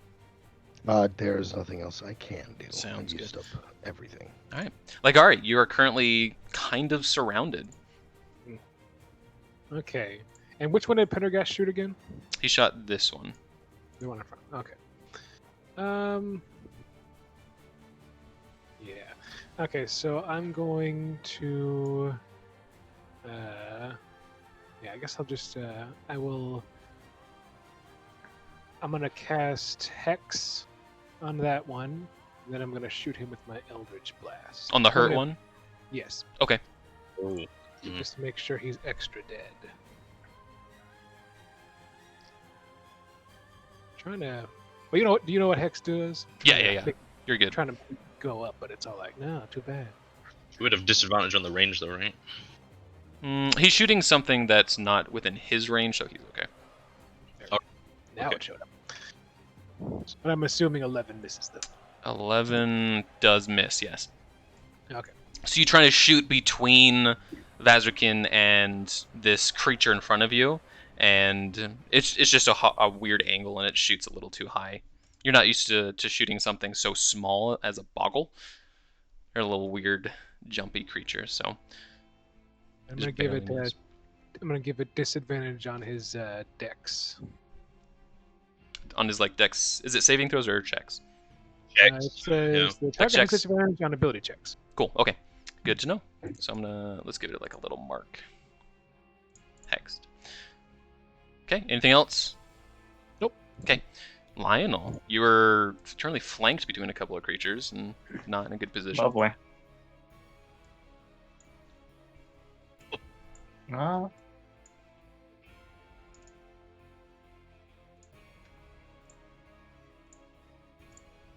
Yeah, I think I'm just going to just right now attack. I'm gonna attack the thing with a dagger. Okay. You can attack this creature to your left. Yep. You betcha. And where is my? Oh, here it is.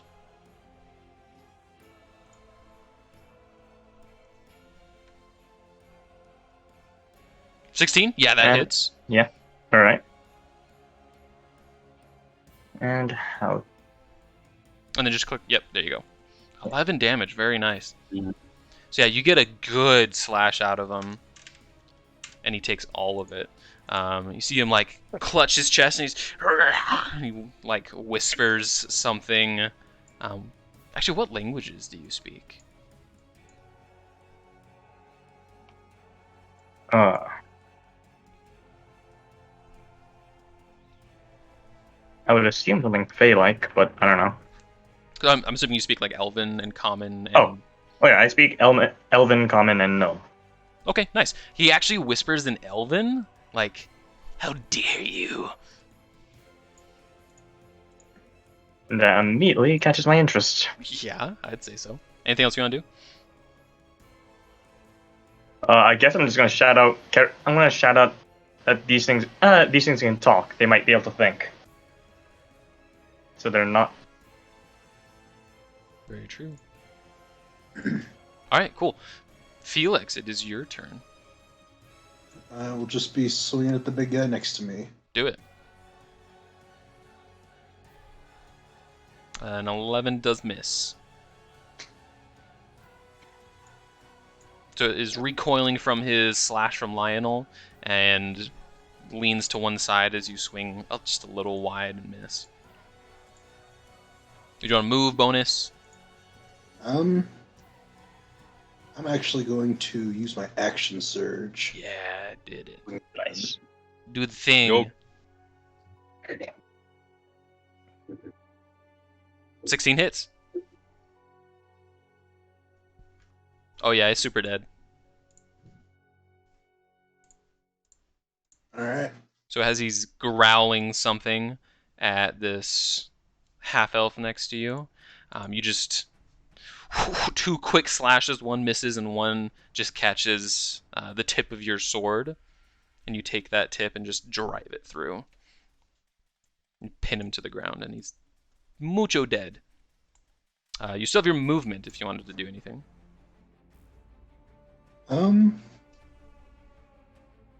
Yeah, I'll move right over here, get a little bit closer to the other guy. Okay, sounds good. I'll bring this to the top of the round. So it is the Boggle's turn. So these little Boggle dudes. Let's see what we're working with.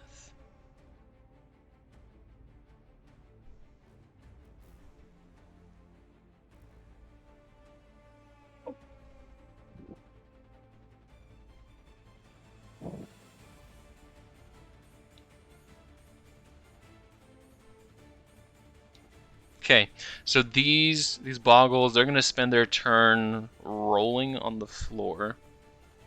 So you guys are definitely get some attacks of opportunity. So this Boggle, right in front of Badrikin, he is going to go here and here. No, actually, he's gonna go just this way. He's gonna roll next to Felix. So, Badrikin, you get a attack of opportunity if you want to take it. Okay. Wait. I'm wondering something. Yeah.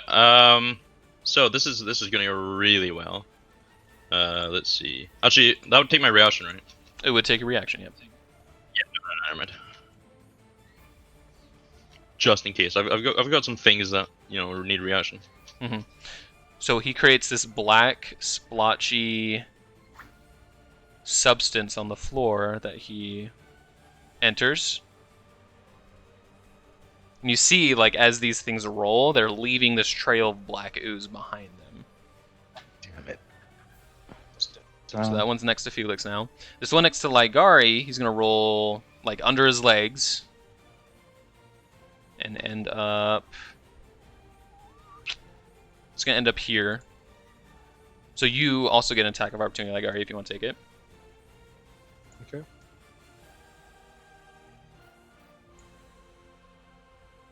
Oh, I didn't say he was holding his dagger. Do I still get one? Yeah, I mean, it's just right on your belt, so it should be fine. Okay. Yeah, that hits. 4 slashing. Very nice.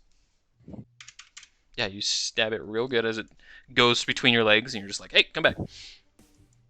And it leaves a similar ooze behind it. And this last boggle by Lionel, it's going to roll between your legs and end up here. All right. So I don't think that provokes a attack of opportunity because it's still within 5 feet. Yeah. But it does leave this trail behind. So now this room is covered in this black, viscous liquid. And that ends the boggle's turn. Love it. Okay. Right. Vazrikin. Well, good. So this is just like a opening, right, with an arch. Yeah, this is just an archway right there. Okay. Oh, There's how do we two do diagonal? smaller rooms? Is it? How do you do diagonals? Is it 5 feet or 10 feet? I do 5. It's not a big deal.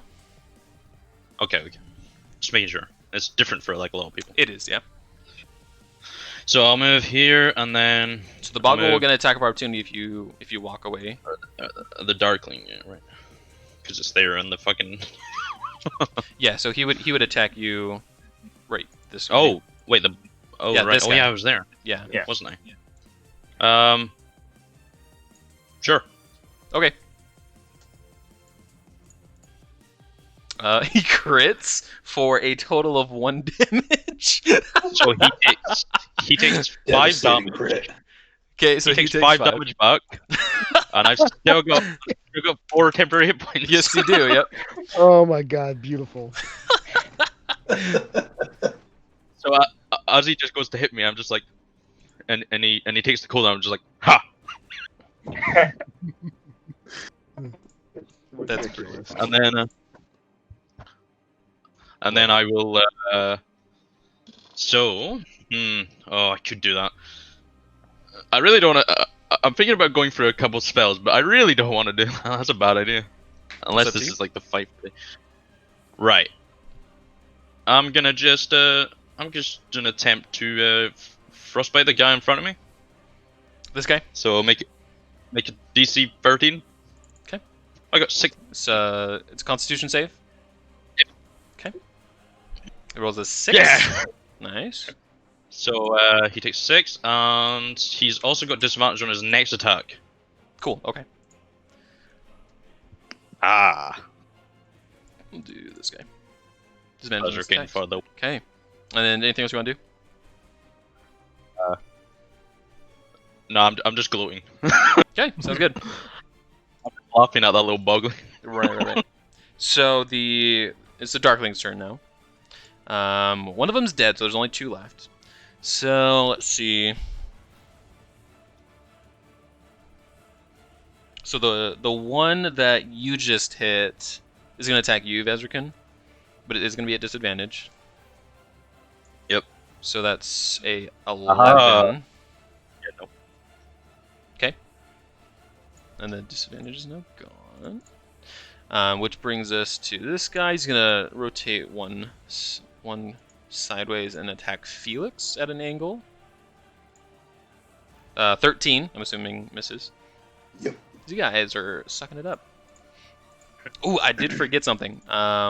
When you guys killed the Darkling previously, and it got pinned to the floor, it started to disintegrate and started to glow a little bit. So I need Lionel and Felix and these two boggles to make a Constitution saving throw because it explodes. They really don't care about their boggle friends, do they? I mean, it's not something they can control, really. At least we'll know whether or not. 10 con save. Huh. Yeah, so both of you save. DC was 10, and you got a 10 and a 23. So you close your eyes just in time as this thing explodes into this blinding white light. And you blink a couple of times, and the white flash goes away, but you feel like you could have been blinded until the end of your next turn if you didn't make that save. And it is now gone. There is no body. There is no clothing. All of it is just disintegrated. And it's Pendergast's turn. So, well, this guy's here, but this guy's here, so I'm gonna go after this guy. Sure, yeah. Short bow. Does a 14 hit? 14 just hits. Yay! So I do that. And then you And do a sneak sneak attack. attack, yeah. Nice, yeah, it is dead. Hoo-hoo. So Uh-oh. same thing, you hit it Uh-oh. right in the back, and Yikes. almost simultaneously, there was the white flash just to the left, and everyone needs to make a Constitution saving throw. Yep. Me as well, correct? Yes, Oh shit. because it's I believe I'm within in 10 that feet. 10-foot radius, yeah. I Yeah. thought so. Alright.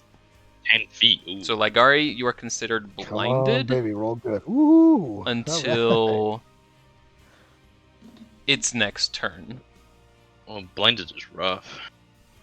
So Pendergast, you're fine. You like shield your eyes in time. Vazirkin, you like just put a hand on your face and like, oh, it's bright. You're It Yeah. oh my goodness. Anything else you want to do? Well, no. Nope. Okay. That's all I can do. Ligari, you Oh, are considered actually, yeah, blind. I Oh, do, go I ahead. do, I'm sorry. Let me use a bonus action to hide so that they don't attack. Sure, me. yeah, absolutely. Roll a stealth check. The one thing I didn't put on my bar, of course. Here we go. Oh. Oh, beautiful, beautiful. No, it feels good. So you're Yeah. you're just up against the door frame, and you're just like, yeah, we're good. I'm great. Trips over, I'm bosses his head. actually more like It's right wood. in there. Yep, exactly. You just hide right in the door frame, like, hey, it'll be good. Be I am good. the door. I am the door. Stub your toe or something. Okay, and Ligari, it is your turn. You are considered blinded. You also feel that viscous liquid under your feet at the same time. So you're not having a good time at the moment. So Ligari's kind of flailing around for a second. So like, Okay, no, that's fine. I can kind of see. Is that Felix or a Boggle? Oh no. Let Oh us find no. out. so yeah, he's gonna shoot at that boggle by Felix. Is it 12? It's a 12, so that misses. Okay. So you shoot a little too high, and Felix and Lionel both hear the arrow thunk into the back wall behind both of them, and they're just like, excuse me. No, he's using Eldritch Blast. Well, it's even worse. It's now. Or yeah, so the small explosion of arcane energy. Yeah, so it's like a scary ghost hand. You hear the slides I yell out to him, watch where you're aiming. Did I hit it? No, you did not. Okay, I'll aim better. what I can see next. All right, yeah, that's it. All right, cool. Let me check one thing. So, real quick, make a dexterity saving throw. Me? Yep. Okay. Okay, you're fine. So, yeah, it was supposed to be at the start of your turn, but it doesn't matter. The oil that you're standing in is extremely sticky. Or excuse me, extremely slippery, not sticky. And you would have gone prone, you feel, if you weren't super careful trying to throw your Eldritch Blast, but you're fine. Okay. And Lionel, at the start of your turn, I need you to make a Strength saving throw. No. Okay. Because your oil is sticky. Okay, yeah, you're good. Yeah, you right. are not restrained by the oil, the substance. And you have your turn. Good. Wait, end my turn or half my turn? That was at the beginning of your turn, so you still have your full turn. Okay. Alright. So I'm going to move over here. Okay. Strength saving, so again. Yes. Because you're just walking through this liquid. Yeah, you're fine. It's like sticking to your boots, and you're just like, and you're just like moving through it. Like a swamp in a house. Anyways, I guess I'm going to go attack the little boggle that decided to slime this little path. So, I don't know how to mark it. The one below me. Okay, cool. Where is... Okay. Definitely hits. Alright, and... 11. Very nice. Yeah, you could get a good chunk out of this boggle.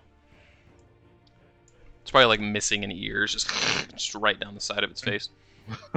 Which is its whole body. His face is his body, so. Cool. Anything else you want to do? At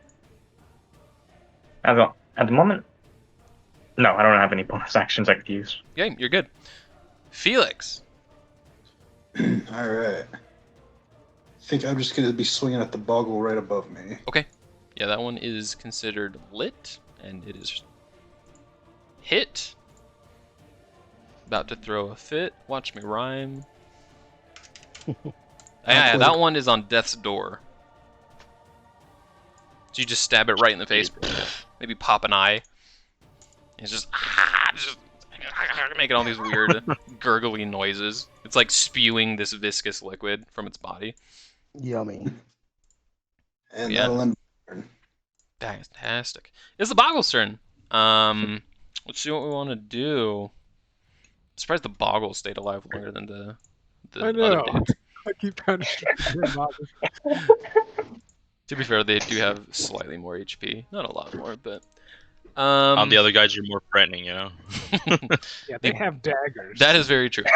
And the Boggles do -1 damage to their attacks. Yeah, one crit me for 1. Yeah, exactly. That was So pretty funny, I think I took the most damage for one at 5. He hurt himself in his confusion. so we're gonna go Pendergast. One's gonna attack you because you're a door. Yeah, sure. Lionel and then Felix in that order. So here is the Pendergast. 5 misses, I'm assuming. It's because I'm a door. So He hits you the- know, he you hits can't the hit door it, frame. you can't hit a door. He hits the door frame, yeah. He actually fell for it. Lionel, that's an 18 for 2 damage. He just boops your shin. Ow. And then crits Felix for 8 damage. There we go. Ouch. I'm gonna, yeah. Do you know what?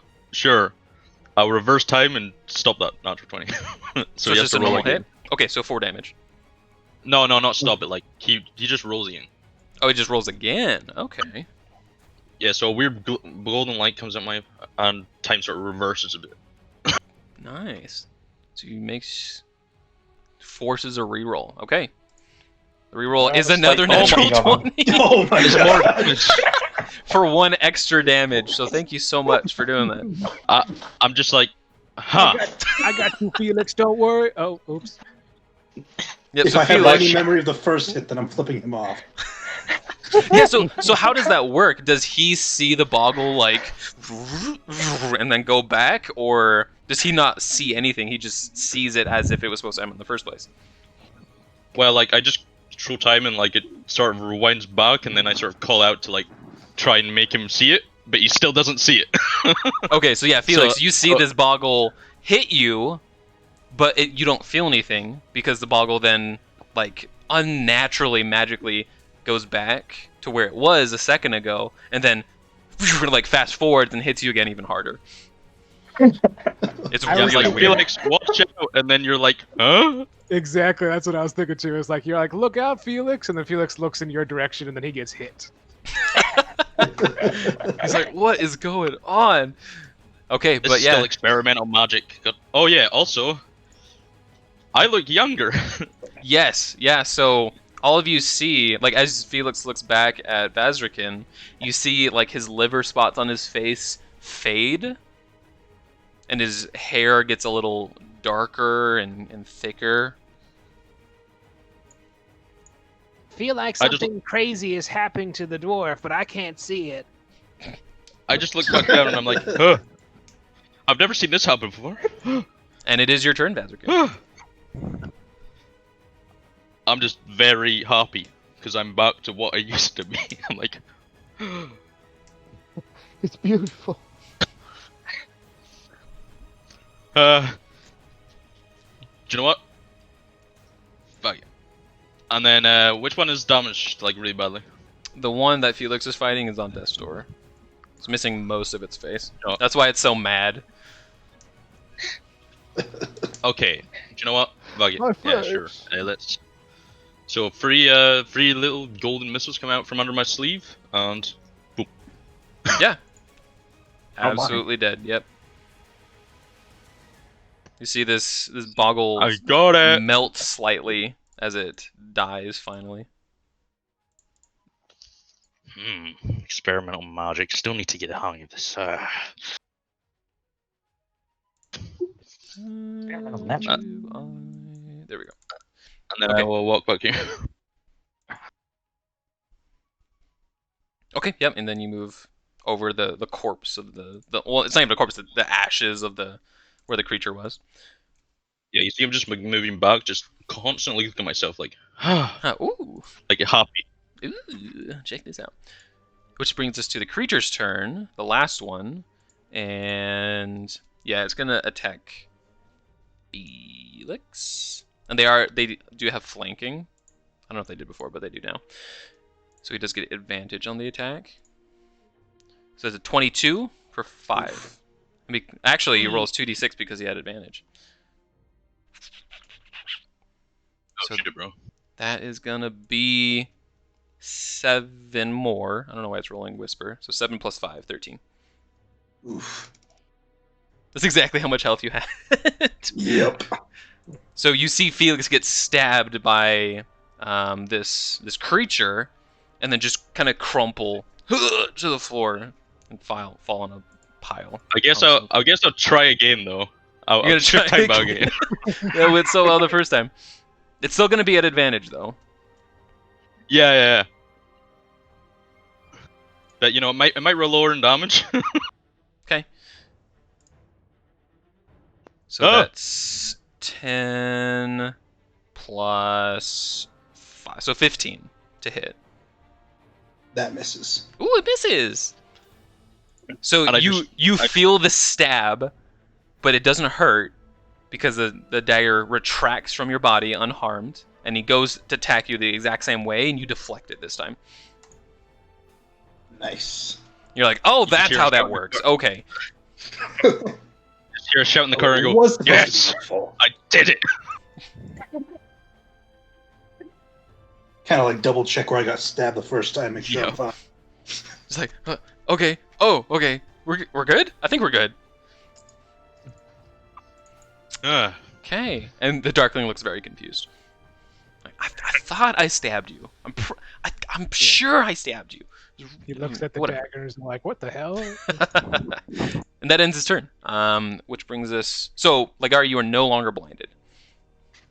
This is the end of their turn. Like, Ari still looks confused and is like, Am I seeing right? What's happening? And Pendergast. So, I was debating on whether to attack this one, but I don't really get any advantages for doing so. Not So I necessarily. think if I shoot this one, it'll blind somebody. So I'm gonna go with this guy. Okay. Go with the boggle. 20 hits. And And then roll sneak attack.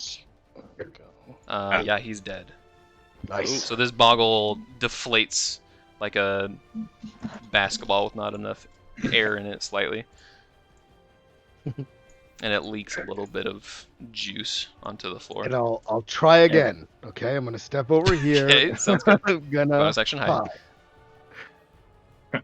Oh yes. Okay. So yeah, you I'm the think door. you're really stealthy, but the boggle just like peeks around the corners like, I see you. I see you. I know where you are. God damn it. God. You should have kept being the door.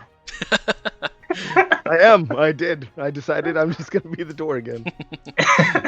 Okay, Ligari, you are no longer blinded. What would you like to do? There. Oh, at the start of your turn, you need to make a dexterity saving throw. Oh my goodness. Please. Yeah, you're fine. You like slip for a second, catch yourself. All right, so for my bonus action, I want to move the curse to this guy, You betcha. and then I'm gonna shoot him. Do it. I dare you. That Oh. that is a crit. That is a lot of damage plus your hex. Yeah, you also double the hex. Yes, you do. Let's roll another d6. I did. Well, it's 2d10 for Eldritch Blast and 2d6 for Eldritch Blast or for the Oh, hex. Okay. Yeah, you double all dice rolled. Yeah. Okay. So that's 14 and that's 20 damage to this guy. He is obliterated. He doesn't even Yeah. deflate. He just doesn't exist anymore. The slime goes flying everywhere. Yeah, it is coated in this corner with just like goop. I was envisioning that you were another locked door. And it worked. Do you want to move it all? Sure, I'll move out. I'll move out of this slime. Okay, I was gonna say. I'm the door. Oh no. Sounds good. That's true, yeah. Oh, God. And you gotta worry about the paladin and But the the guy felt like a chill go up his spine there. And Lionel, it is your turn. I need you to make a strength saving throw at the beginning of your turn. All right. DC 11. Yep, you're good. You just All right. pull your boots out of the muck. I am going to. I'm just like I'm gonna. Can I step up over here? Yeah, you can step on the bottle. Yeah, he's deflated, so you Alright. just kind of like squish him a little bit. It does that thing that balls do, where like if you step on one side, the other side inflates with the air moves. And then you are attacking it, I'm assuming. That might just look so terrible. Seeing a face act like a Yep. deflated fucking. Ugh. Nice, yeah, that definitely hits. Yeah. So 7 damage. It didn't crit. So yep, you give him a nice cut from like hip to shoulder, just right across the chest. Mm-hmm. And anything else you want to do? Once again, I don't think I have any bonus actions, so Okay, I guess sounds I'm good. turn. Can I say things when it's not my turn, or is that going to be considered? You can use your reaction to say something. Okay. Do we want to keep one of them alive for questioning? It's probably possible. They can speak Elven.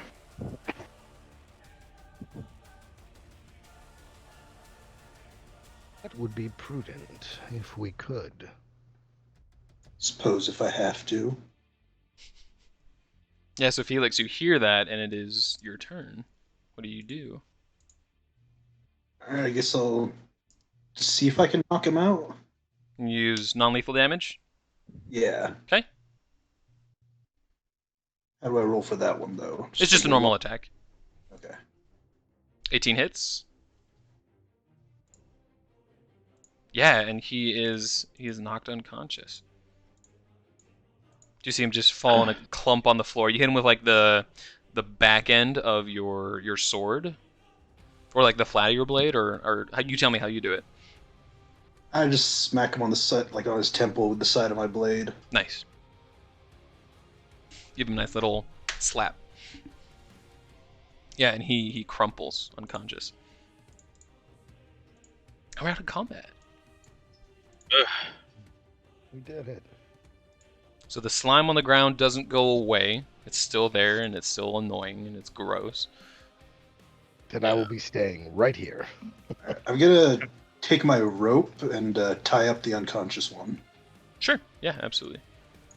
I'm gonna Yeah, I'm transfer gonna- my hex to that one as well and give him disadvantage on strength. Strength checks. Nice. Yep. Yeah, athletics one. Oh. Yeah, I'm just gonna search. I'm just gonna search these guys. See I'll what's it- go in. I'm gonna use my lay on hands to heal myself up. Patch myself up a bit. Absolutely. Because the Darklings had daggers, didn't they? They Mhm. did, but when you search like through the ashes of where their body was burned, you don't find anything. Well, I mean, you do find like the blade itself, but the hilt and everything was burned with it, so it's like useless. But we do have the daggers from the unconscious one. That is true. Yeah. You get the dagger from the conscious one. He also just has like basic leather armor. It's Okay, like I'll. patched together. Yeah, we'll take that too. Yeah.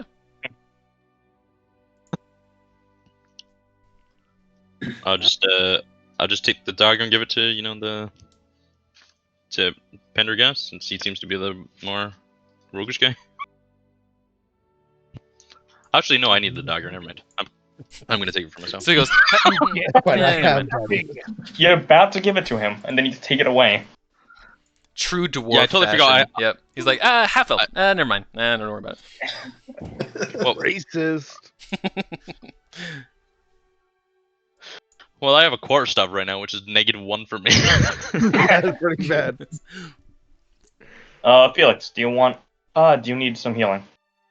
I would love some. Okay, I got 5 points left for you. So, That sounds good to me. all right. So I guess I heal you up. All right.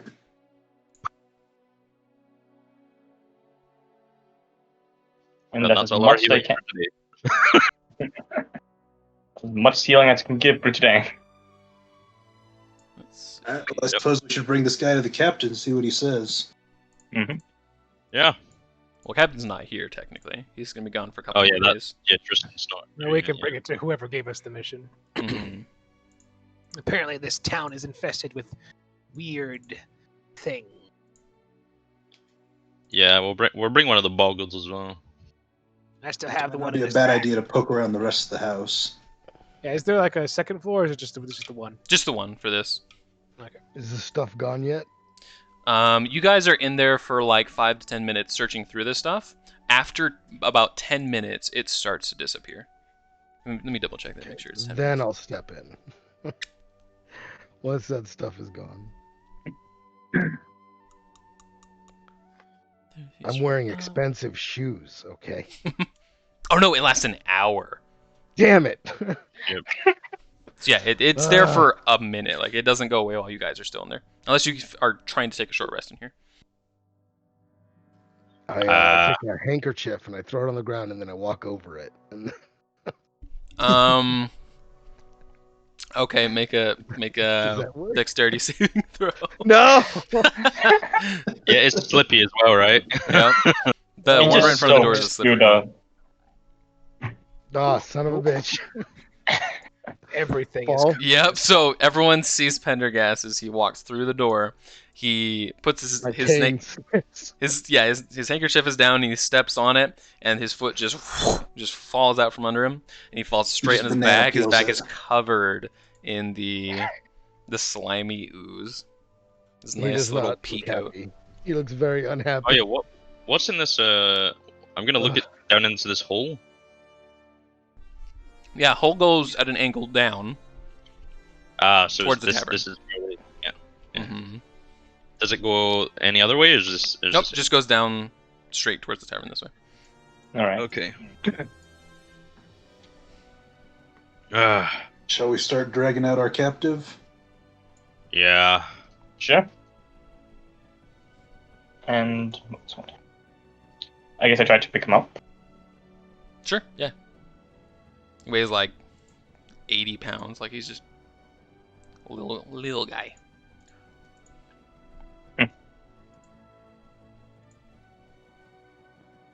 Should I make a strength check, or do I just automatically? No, you can just carry him. It's not a big deal. Okay. Yeah. Alright. How heavy is this bed over here? It's a really crappy bed. Okay. So not that heavy then, or No, it's maybe Okay. like, I mean, for a bed, think about like a single bed. It weighs like maybe 100 pounds. okay. Ligari pushes it over onto the little oil slick thing so he can walk over it. Okay, And not have to- sounds good. Yeah. not have to trip. Yeah, you just scoot that over. Super easy. All right. Well, we don't have anything else here. Should we go talk to? Actually, I don't think did they tell us? Did the person who gave us this task tell us who they were or not? Let me double check. I'm assuming that they have like a title and a name. Let's see. I don't think they told us what it was though. No. He was Let's just go like talk- the guy. Let's go talk to Lord Important and see what he wants us to do. What was his name? So his name was Sten. Or Stea. Stea, that's what it is. Stea. Okay. Let's see what position they were. They were just like a magister. Just like someone who is like kind of in charge while Tristan's gone, but not really. Yeah. So we'll probably move the darkling through the door first. To clear all the gunk. Yes. I seem to be fine just moving through the gunk. Mm-hmm. Yeah, if you walk on the bed, it's not a problem. Ugh. Yeah. And Ligari takes pity on Pendergast and casts Prestidigitation a couple of times on him to get the gunk off. Okay. I'm just giggling. I'm just giggling to myself. Yeah, it comes off real easy with prestidigitation. Super easy. Bender looks very, very happy with this. Very. Like he looked really tense, and now he's like relaxed and good. All right. Well, unless anybody else wants to do anything, I guess we head over there. Let's go. I'm just gonna start playing some music with my prestidigitation. Victor. Dude. Cast it again, dude. Cast it again, dude. It lasts for an hour, right? Prestidigitation? I'm not sure. Yeah, up to Yeah. an hour. Yeah. Mm-hmm. So some smoke, some classical music's just playing. Actually, wait, no, I think that's just. Never mind. I'm thinking of something else. I think.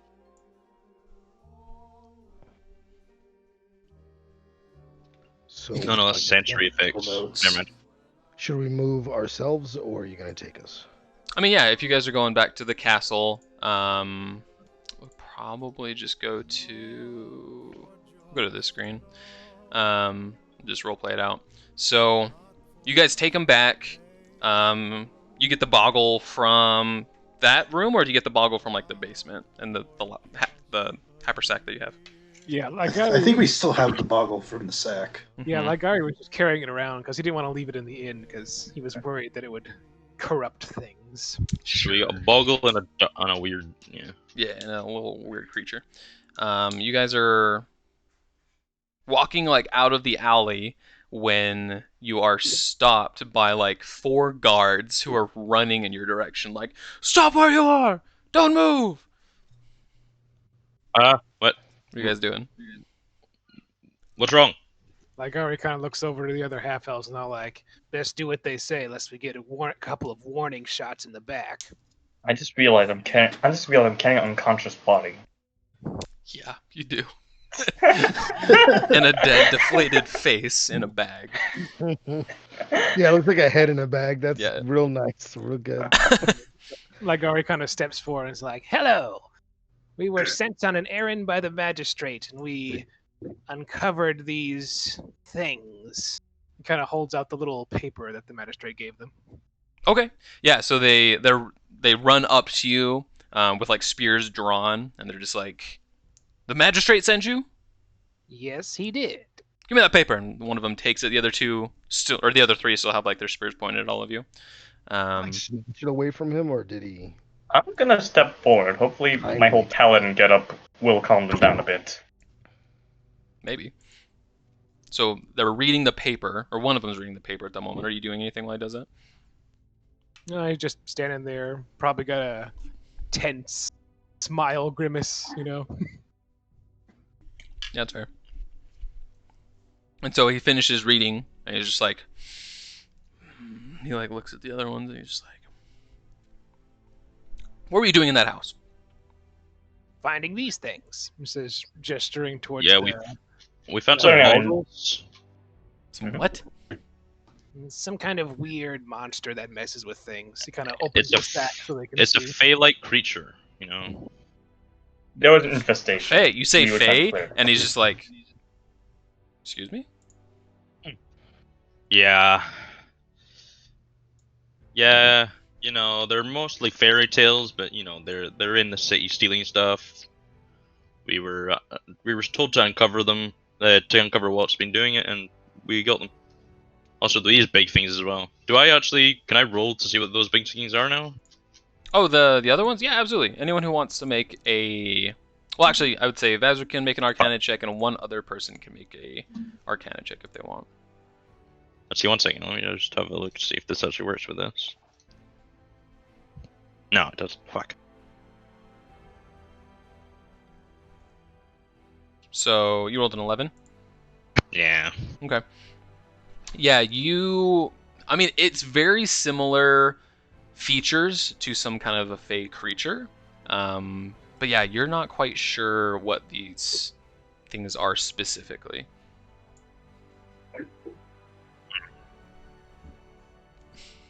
Does anyone else want to roll Yes. Arcana real quick? Well, I got a -1, so if anybody has something better. I can, but I got I got the average intelligence. Does no one else have Arcana? There are 13. Okay. I Yeah, got so same thing. food. You're like, I mean, It's a fey creature. That's all I can say. yeah, it's some kind of a creature. It's with fey-like features. At best, I just guesstimate that there's some kind of symbiotic relationship between Boggles and that thing. Hmm. Yeah. In any So, do you event, mind if we head they- back to Staya? Oh. While the guard's reading, I'm going to turn to Lino and say, "Didn't you understand him? What was he saying?" He just said I'd regret hitting him. Huh. In any event, these creatures tunneled in from this abandoned house into the inn over here, and were stealing things and doing who knows what. Is that true? And he like looks at all of you to acknowledge that. You can, on my honor. Well, yeah, we can show him the creature again.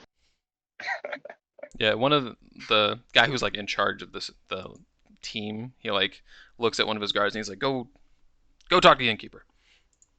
And so they have this like moment where they're just like waiting and like standing around, and it's really awkward, and they do lower their spears slightly, and you guys are kind of just standing there awkwardly.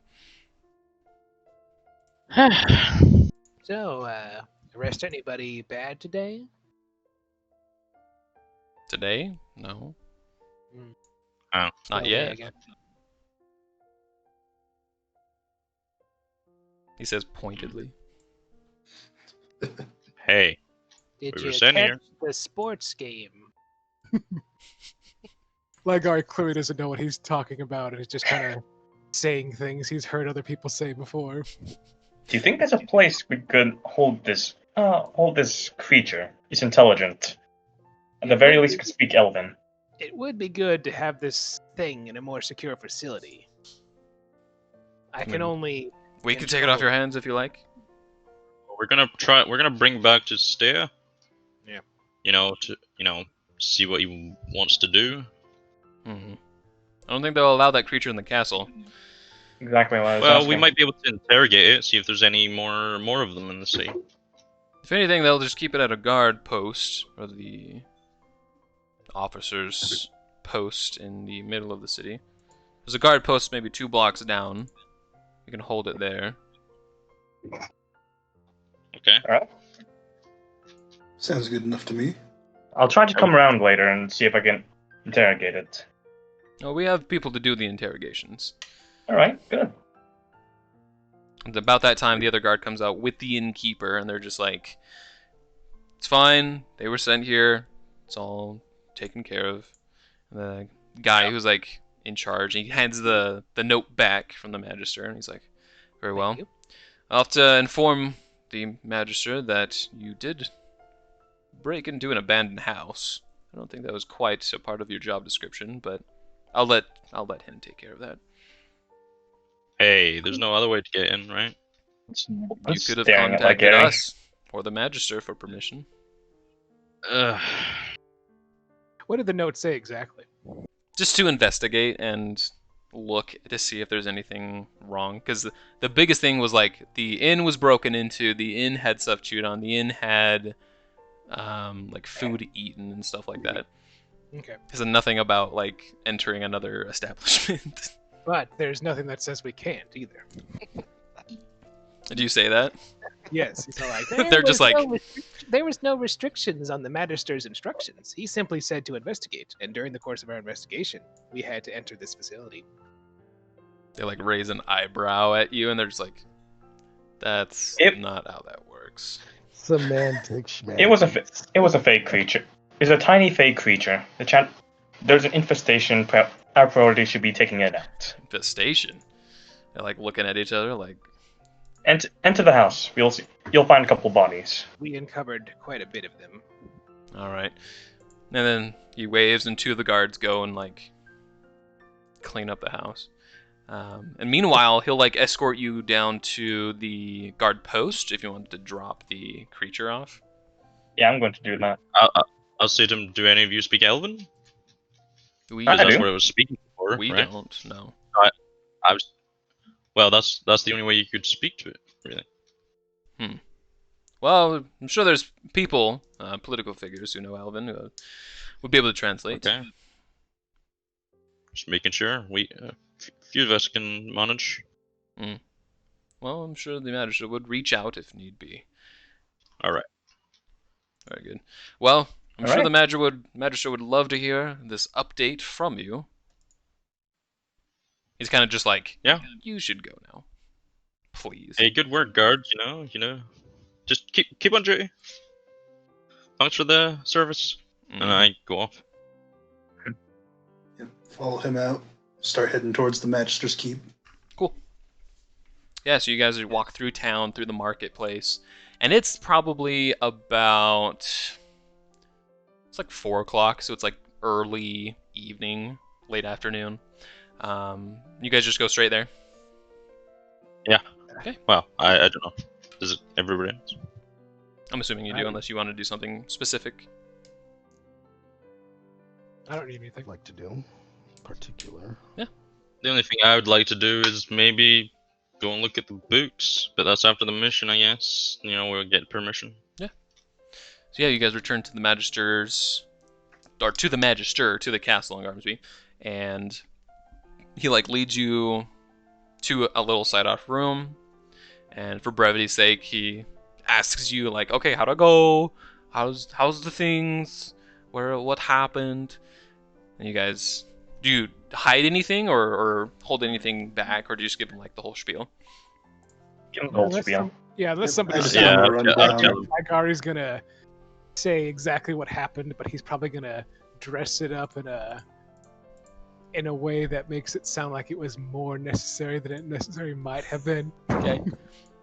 We had I no know. idea what nefarious plots these horrible boggles and their villainous friends were up to. So we entered the house forcefully. Okay. Yeah, make a performance check with advantage because everyone's helping you. I will also sort of explain what a boggle is, just in case he doesn't know. Performance or persuasion? If you're dressing it up, I'd say performance, because you're not trying to persuade him of anything in particular. Gotcha. All right. Nice, yeah. So I mean, he buys it. He's just like, okay, yeah. I mean, that makes sense. Yeah. He's not gonna like press charges or anything. He's like, wow, these. He said fey creatures. That's. I thought it was just common burglars. He looks really tore up about this. He's like, there's some fey creatures in other abandoned homes in the city. My goodness. Yeah. There's a Do you lot. mind if you give us permission to maybe interrogate the one we brought in? To interrogate? Because they didn't want us there. That's a little out of my purview. That's more up to the captain Okay. of the guard to decide who does what with their prisoners. I'm sure Tristan would have a little more sway when he came back, but he's not going to be here for another couple of days, 3 or 4 at the most. Would you like us to continue investigating this? That won't be needed. You've alerted our guards to important information that would be more than helpful going forward. If we do need your assistance going further, we'd love to help you and ask for your assistance. But it will take a couple of days to get our records straight and find abandoned houses, get the file paperwork for entering these abandoned homes and searching them thoroughly. And it's going to take a couple of days. So we'll let you know. Is the long story short for there. I'm sure we would love your assistance, but it's going to take some paperwork to do first. Okay. All right. Then. Am I allowed access to the library, the text now? Oh, please, yes. Our public records are right. And he's kind of just like it's like down the hall to the left, 3 more flights of stairs up, and it's like. I immediately go. Okay, sounds good. So he just leaves. I look down back. I'm just looking down again, and then I see that I'm wrinkled again. I'm like, Mm-hmm. damn it. Back to your old self. Yeah, I mean, before you guys even left the house, initially he had already re-aged to his old liver spot covered self. I'm like, that's definitely odd. Also, the golden glow is back under my arm. Mm-hmm. How long has that been going on?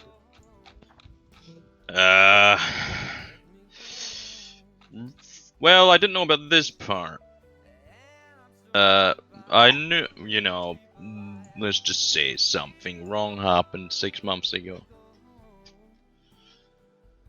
But I didn't know I could turn back. Maybe I need to test more, and then I start rumbling to myself about that sort of stuff.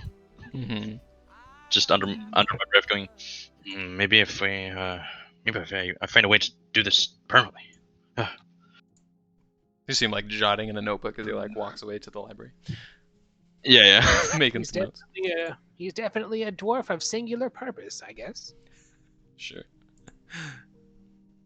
So yeah, the rest of you are left in this room with the Magister, and the Magister does inform you that there are lodgings at the inn that you were just at, actually, have already been prepared and offered up by the innkeeper himself as thanks. Sounds pretty good to me. I think I need to go there and start relaxing. All right then. Cool. Do I find Magister- anything interesting?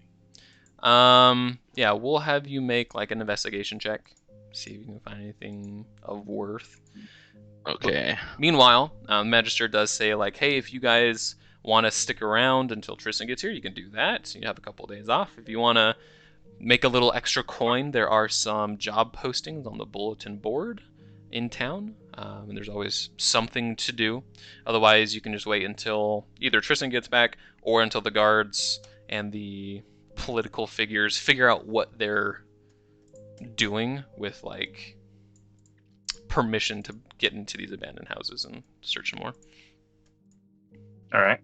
I'd probably check the job postings for, anyone looking for an investigator. Cool. Help Yeah. some people. Half elves preferably, but You betcha.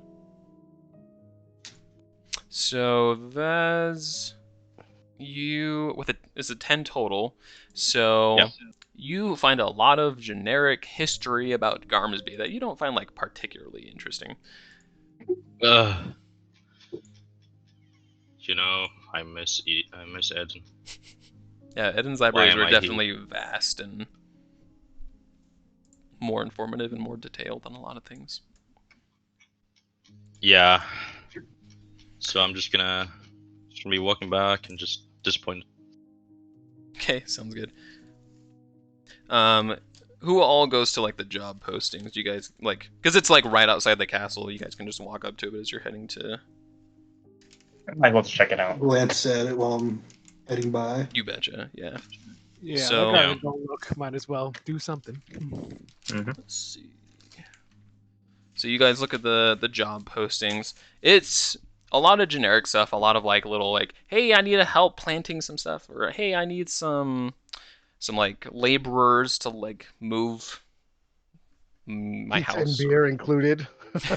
Yeah. So, but there's also there's 2 missing persons posters. Ooh. One from 8 months ago, and then one from 2 months ago. Both middle-aged men. One of them was a half-elf. There's like a really fine piece of paper that doesn't even like look like paper. It looks like it was like sewn almost. And it's super weird. It says in kind of like broken common, it's like, I'm looking for an axe, a really big one. Last seen to the west. If you find it, pray to Bane. It's really weird. Well, that sounds suspicious. Okay. Bane, can I? note of that. Yeah, make a religion check for Bane. I'm gonna make Uh, one too. If I had a Bane voice. Oh god, another one. I rolled a natural 20 on so many things. I Nice. have a feeling he's gonna throw out a whole spiel. You're like, oh, F, Bane, the god of death? Yeah, he's not one of the most popular gods, and definitely not one of the most nice, you could say. Yeah, you know, I just start rambling on. I'm like, oh my god, why is it to Bane? Bane? Really? What? Yeah, it's really weird. Just talking about other bad. Yeah. There's like 2 other ones that are there for like that actually pay pretty well. There's one that says, come help me find a very special plant to the north, and if you find it and bring it back, I will give you like 500 gold pieces. Or sorry, 300 gold pieces. Yeah, which is an insane amount of money for Yeah. anyone. Do these requests have names on it? Not really. Like, just a few. Okay, so I Yeah, imagine I'm it's assuming we'd bring it back anonymous. here, right? Well, the plant one says, "Come meet me at this herbalism shop," and it says like where it is in town. The Does it, axe one describe definitely the doesn't. plant? What was that? Does it describe the plant at all? The herb? No, it doesn't. I'm Okay, assuming so we need to go meet to up the and learn. shop hmm first. And then the last one, it's for like 50 gold pieces. It's like, come help me find some lost mail and some like letters that were stolen or missing or something.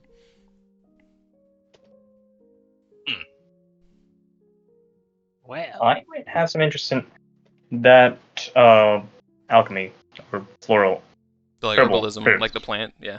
Yeah, I might have some interest in looking out after that. I do know how to work with alchemy hmm or alchemists or the healing. plant could be interesting. And I am an apprentice apothecary. no.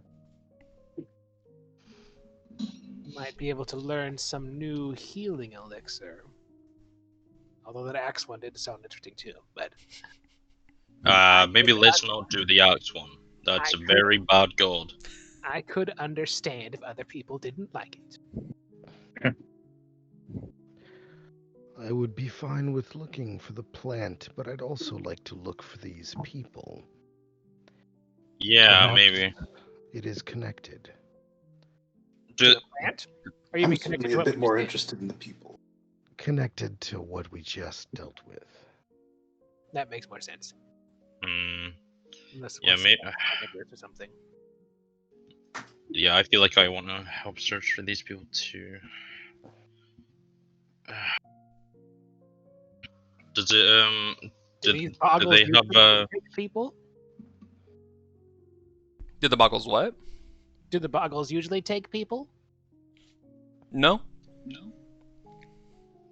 no? Yeah, the only thing that's been reported missing in the last 6 to 8 months was one person. That was 2 months ago, and then just a bunch of stuff. Oh, I thought you said 2 people. One of them was half elf. Yeah, those are just like missing persons posters on the Gotcha. on the bulletin board. They haven't been reported like Boggle stole out of like kidnapped out No, of their yeah, home they're or just anything. missing. Yeah, they're just like missing. It's not uncommon. Like every city has like a missing persons poster board and things like that. Yeah. So perhaps we just keep them in mind. Can I take down their names? Do they have names on the poster? Or They do. Yeah. Do I recognize names? That's a good one, actually. No. Do I recognize either of them either? No, not really. Okay. One of them was like a farmer. One of them was just a half elf trying to get by. I just sigh a breath of relief under my breath. So the half elf's name is Bellamir, Bellamir.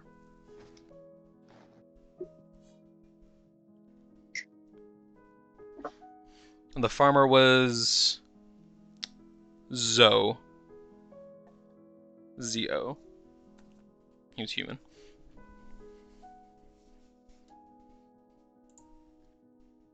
Okay. Right. Yeah.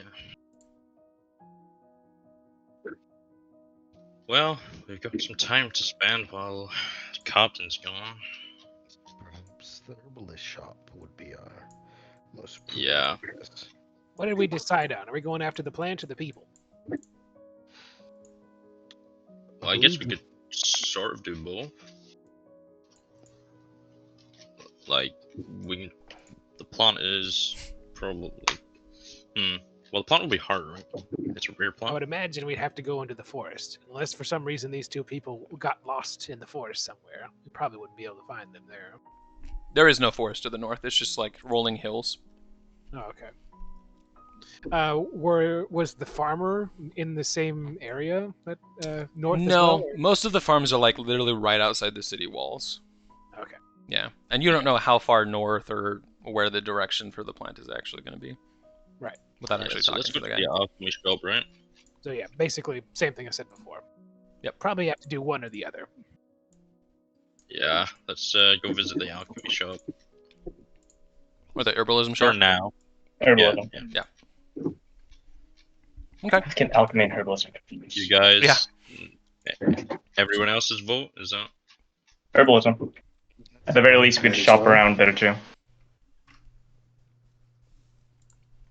I would also like to know what this plant is used for. Could be useful in the future. Okay. So yeah, you guys all decide to head there. You head to the herbalism shop. It has a name actually. Let me see if I can find where it is. It is.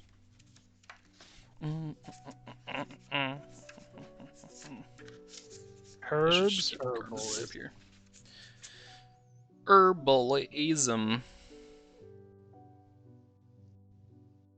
Or herbs, herbals. Well, it had a name. I don't know what it is. We'll call it the Thorns Prick. 420. So the shopkeep's name is Sunan, and you all enter his small hovel shop, and he says, "Oh, welcome, friends. Is there something that you're looking for that I can assist you with?" Yes. Kind of a skinny, lengthy man, very plain clothes. We saw your advertisement in the jobs board. We Oh. would like to offer our assistance in recovering this plant. Oh, very good, very good. Yes, I have the gold now. I don't know why that's important, but yes, the plant. If you're interested in getting it, I believe it's called the stinging silver. It looks like a very big weed. No petals or anything, just a large green. Each leaf is probably as big as your hand, with some barbs on the end.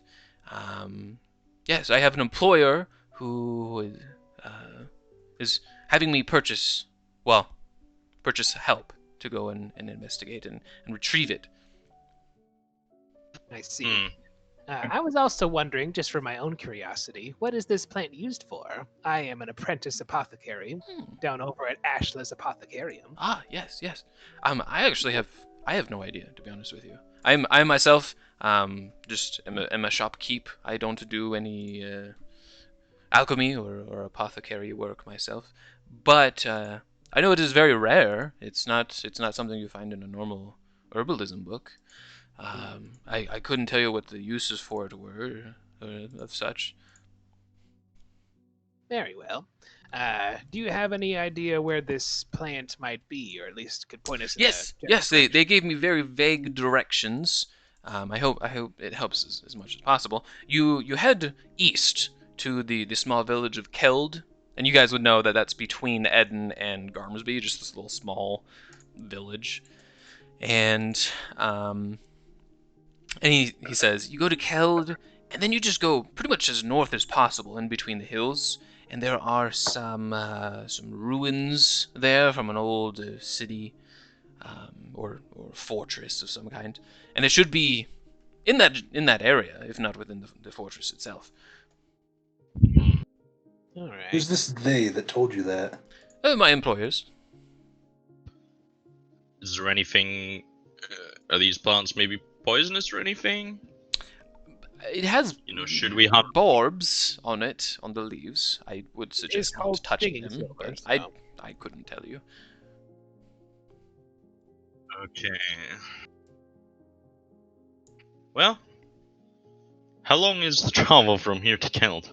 It's like a day, Oh, and the captain's coming back in like in 3 to 4. 2 Yeah, 3 to 4. Oh. Okay. I'm fine with undertaking this quest if the rest of you are. I guess I don't see why not.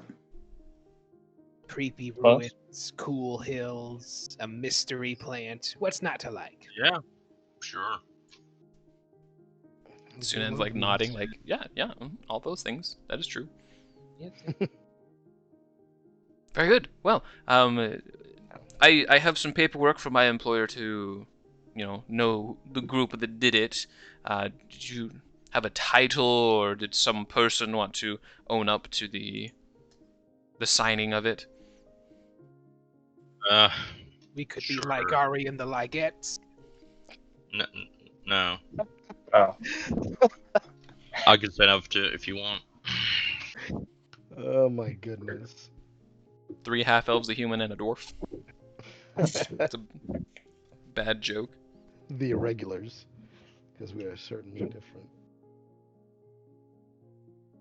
Okay. Let me think. Oh, the Blind Doors. That's a name. What? Well, because I was a door and everyone got blinded. Yes. Well, it was. You don't only, need to decide now, I like mean- Ari that got there. You can sign it when Not you sure come if I back want as that. well. Yeah, probably we should think about that. Not sure. Yeah. Our defining Think about that. moment. Think about that Blind Doors though, because that's a good name.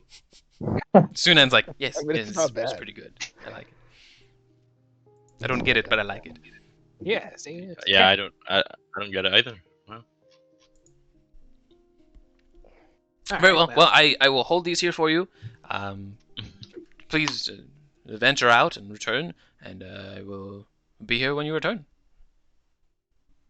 Very okay. good, Mr. Herbalist. We'll see you at the plant. Hopefully. Very good. Wonderful. Well, should we stay the night in town first or go now?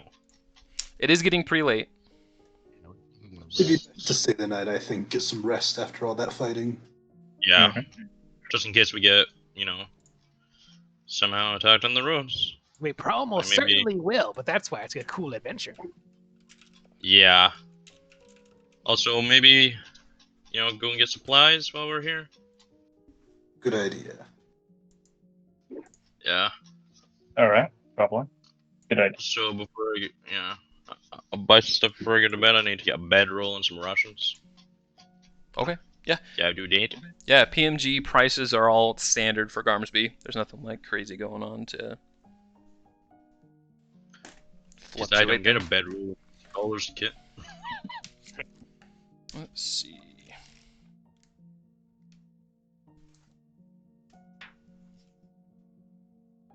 Yeah, so a bedroll's a 1 gold. I know that.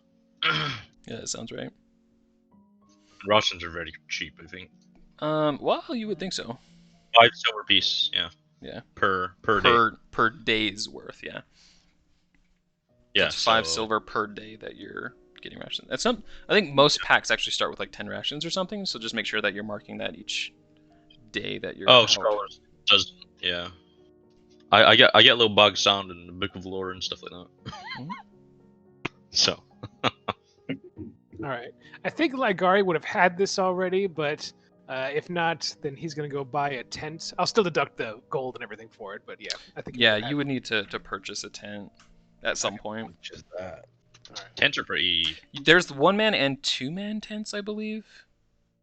I think the only one that's listed here is 2-man. Yeah, there's a 2-person tent for 2 gold. Mm-hmm. I don't even see a 1-person tent. I like the room, so I'll probably take. Yeah, I think the bedroll is just the basic thing, and then there's bedroll then is the there's the tent. tent for 2 people. And how Okay. much is a bedroll, as well? 1 Bedroll's a gold. gold. All right, then I'm gonna buy both a bedroll and a tent. I'm going to buy 3 tents then. How about that? Go for it. Okay. I'll also be buying a tent for myself. Well, he's getting free tents, right? Which is for 6 people. He's gonna rent them out to people. No, all 3 of his tents are like just for him, and like each tent is He's gonna within the stitch other them tent. together. So it's like a tent within a tent within a tent.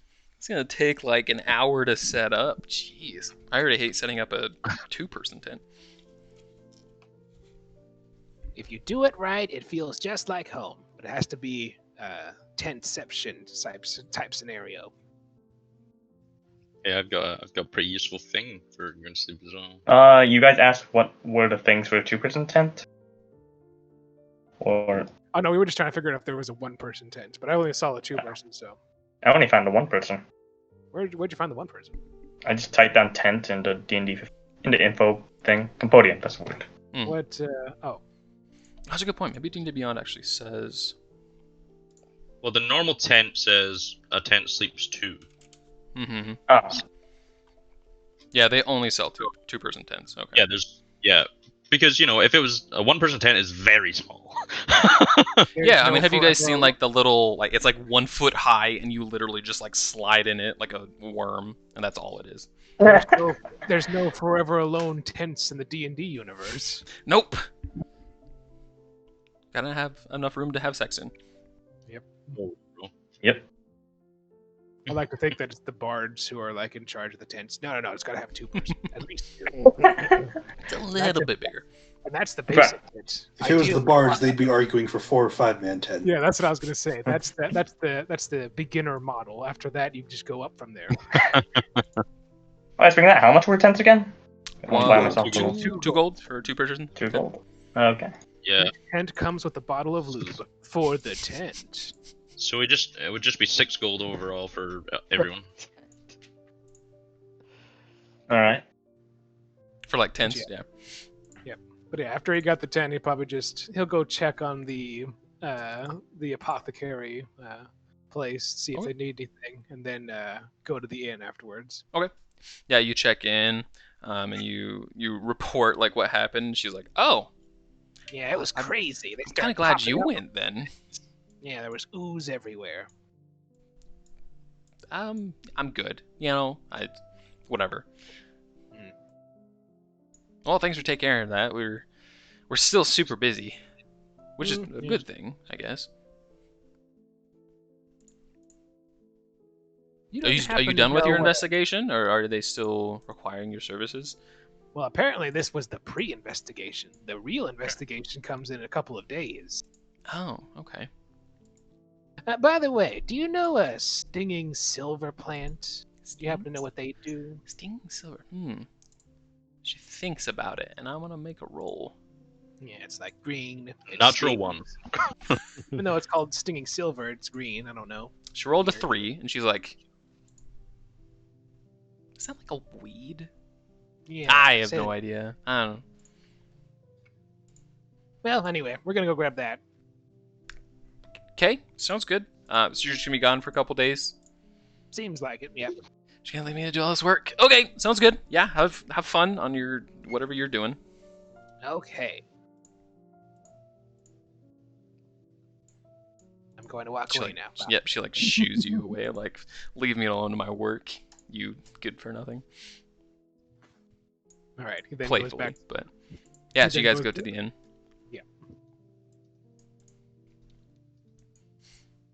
Yeah, I'm just gonna. I'm not gonna go fully steal. I'm just gonna get some wine. Sure. Yeah. I mean, the barkeep, because you helped like clean out his basement, he's gonna be happy to offer drinks for the night, and a good dinner. Wow. I'm heading to bed now. Yep. So beds are upstairs. Let's see what rooms are available. 2, 3, 4, 5, 6. So it kind of gives you guys like an option. Like, do you want like a little room to yourself? Do you want kind of like a bigger room, or do you guys want to share a couple rooms? I definitely want my own room. I'm flexible. I would also like my own room because I sleepwalk. Okay, so you guys, Spice with the high. you guys are over here. That's the question. That's me. I zoomed in. So, you guys are assigned some rooms in this hallway to the right.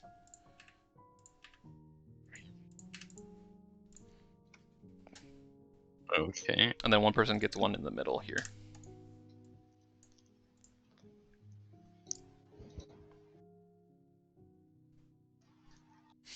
And then if you want to bathe, then the bathroom and the bathing room is just to your north slightly.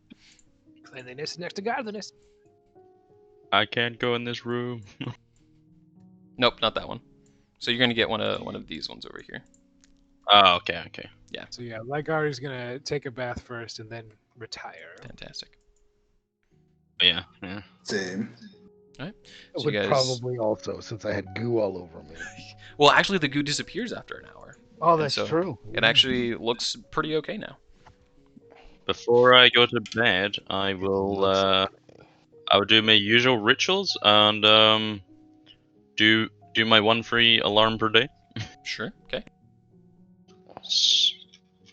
So around my room and then lock the door and everything, just in case something tries to get in. Excellent. Okay. So yeah, you guys have a nice long rest. So go ahead and get up to full, get all your spells back and all your goodies. Sure. You are greeted with an okay breakfast, like some porridge. If you want like bacon, you have to pay extra because it's bacon. I'm used to ration. Porridge is good. Yeah. Ligari's fine with the porridge. You betcha. Yep. And It's then you probably guys also are. a gross medical story. Anyway, it turned out not to be a health potion. It was like troll's blood or something. It was weird. Yeah, man, their Tag in the skin turned background. all gray, and then they started mutating, and it turned out troll regeneration is really good too, because I think there was a piece of troll in that potion, and he started growing out of the guy's stomach. It was crazy. Goodness. Huh.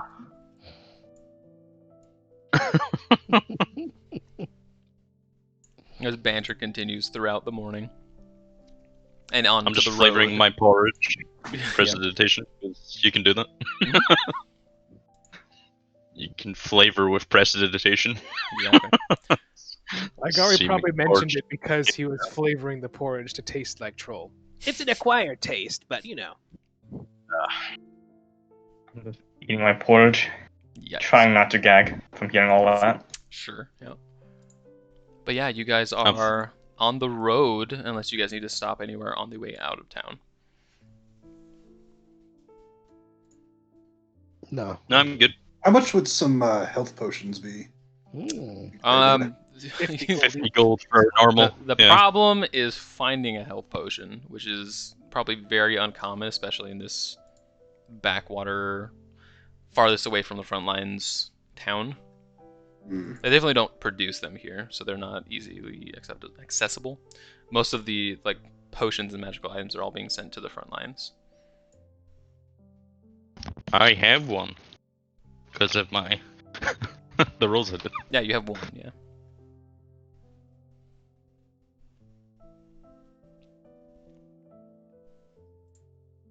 Yeah, no one stops on the way out, so you guys head out and start walking from Garmsby to Keld. So just gonna look on the map here of what we're looking at. Ooh, thank you.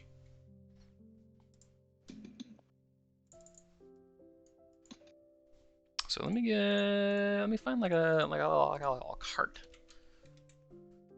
Sounds good. I got a quick question. Mm-hmm.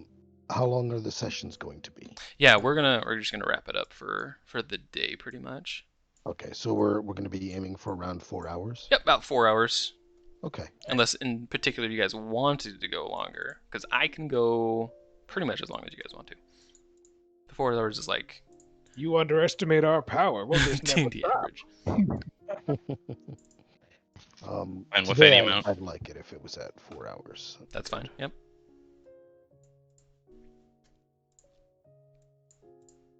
But I can normally go a little longer. Cool. Okay. So today we'll plan on ending pretty much here. You guys are going from Garmsby to Keld. You spend the day just on the trail. You see a couple of people walking past from Keld or Eden to Garmsby, just like normal travel. Do travelers, not like traders or anything like that? Not really, no. Okay. Yeah, most of trade itself goes from Solaris to the main cities and then back. So there's none in between like the smaller cities for the most part. There's no trade routes from Garmsby to Eden? Not really. Eden? Because yeah, there's nothing that Eden produces that Garmsby needs at the moment. Hmm. Yeah, not really. And there's nothing that Garmsby produces other than like clerics and paladins, which would just go straight to like Calmore. Okay. Yeah. Like holy water and all that jazz. Pretty much, yeah. Religious iconography. Mm-hmm. So you spend pretty much the whole day. It takes about 8 to 10 hours of just the day to get there. So you get there about, you guys leave maybe like 8, 9, or 10 in the morning. You guys get there at 4, 5, or 6 in the afternoon. Sun is still in the sky. It'll set in the next couple of hours. And as you guys enter the small village of Keld, we'll end on the like cinematic view of you guys walking into the city. The streets are muddy. It's just kind of like a wet area. There's a lot of mud and a lot of clay and dirt. And there are no farms around Keld. The city has been... Or actually, who would know this? This would be...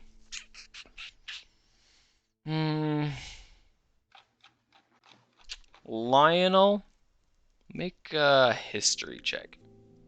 Okay. Make sure it's Lionel.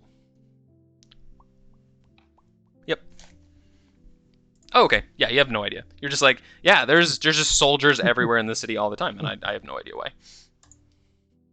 And they're not like... There are soldiers here. Yeah, there are. This Oh, this looks nothing like Calmore, because Calmore is like the war front, but Keld is currently being defended by... It's like occupied. Interesting. Yeah, it's occupied by soldiers, and they're from Garmsby. Like There's not a lot, but they're just stationed here, and they look very bored. Like they're not seeing combat, but they're just here. All So I right. So don't know anything with my army knowledge. Not really. Yeah, because your war knowledge is with the elves, and this is not elven related. Ah, Yeah, but we'll end with you guys entering Keld, looking for like a place to stay and a meal to eat, and seeing this muddy, dirty village, full of really lazy soldiers, just like wasting time, getting drunk, and we'll pick up there next week. Sounds good. all right. And next week we're meeting in like an hour earlier than what it said. Yes, for everyone in Yeah, like Europe. right. Yeah, it's an hour Yeah. earlier. Okay. So Or we can 12. start an hour later and then still do the 4 hours and end an hour from now. So I'm fine with starting at 12. I'm okay with that. I'm flexible. I'm mostly free today, Okay. barring anything random. okay. So yeah, for the Europeans it'd be an hour earlier, and then if we get around to it, we can go an hour or two longer, just depending on like how everyone's feeling for the session. We got a lot of fun stuff to do next week, depending on what you guys want to do.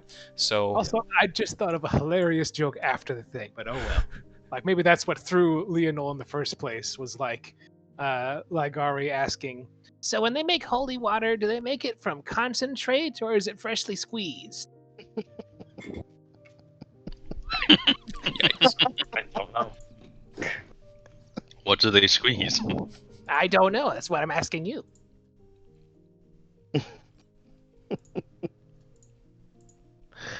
Oh He's man, the priest in town, right? that is too good. Are we doing a milestone or XP? Yeah, it's all milestone. So I know Okay. exactly when you guys are gonna level for the next like 5 levels. So Okay. it just happens when it happens.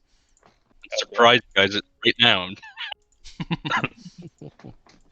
Okay, well, I will look forward to seeing you guys next week. If you guys have questions, message me. But it was a great first session. I like Yeah, it was a lot of everyone's fun. stories so far and everyone's little quips.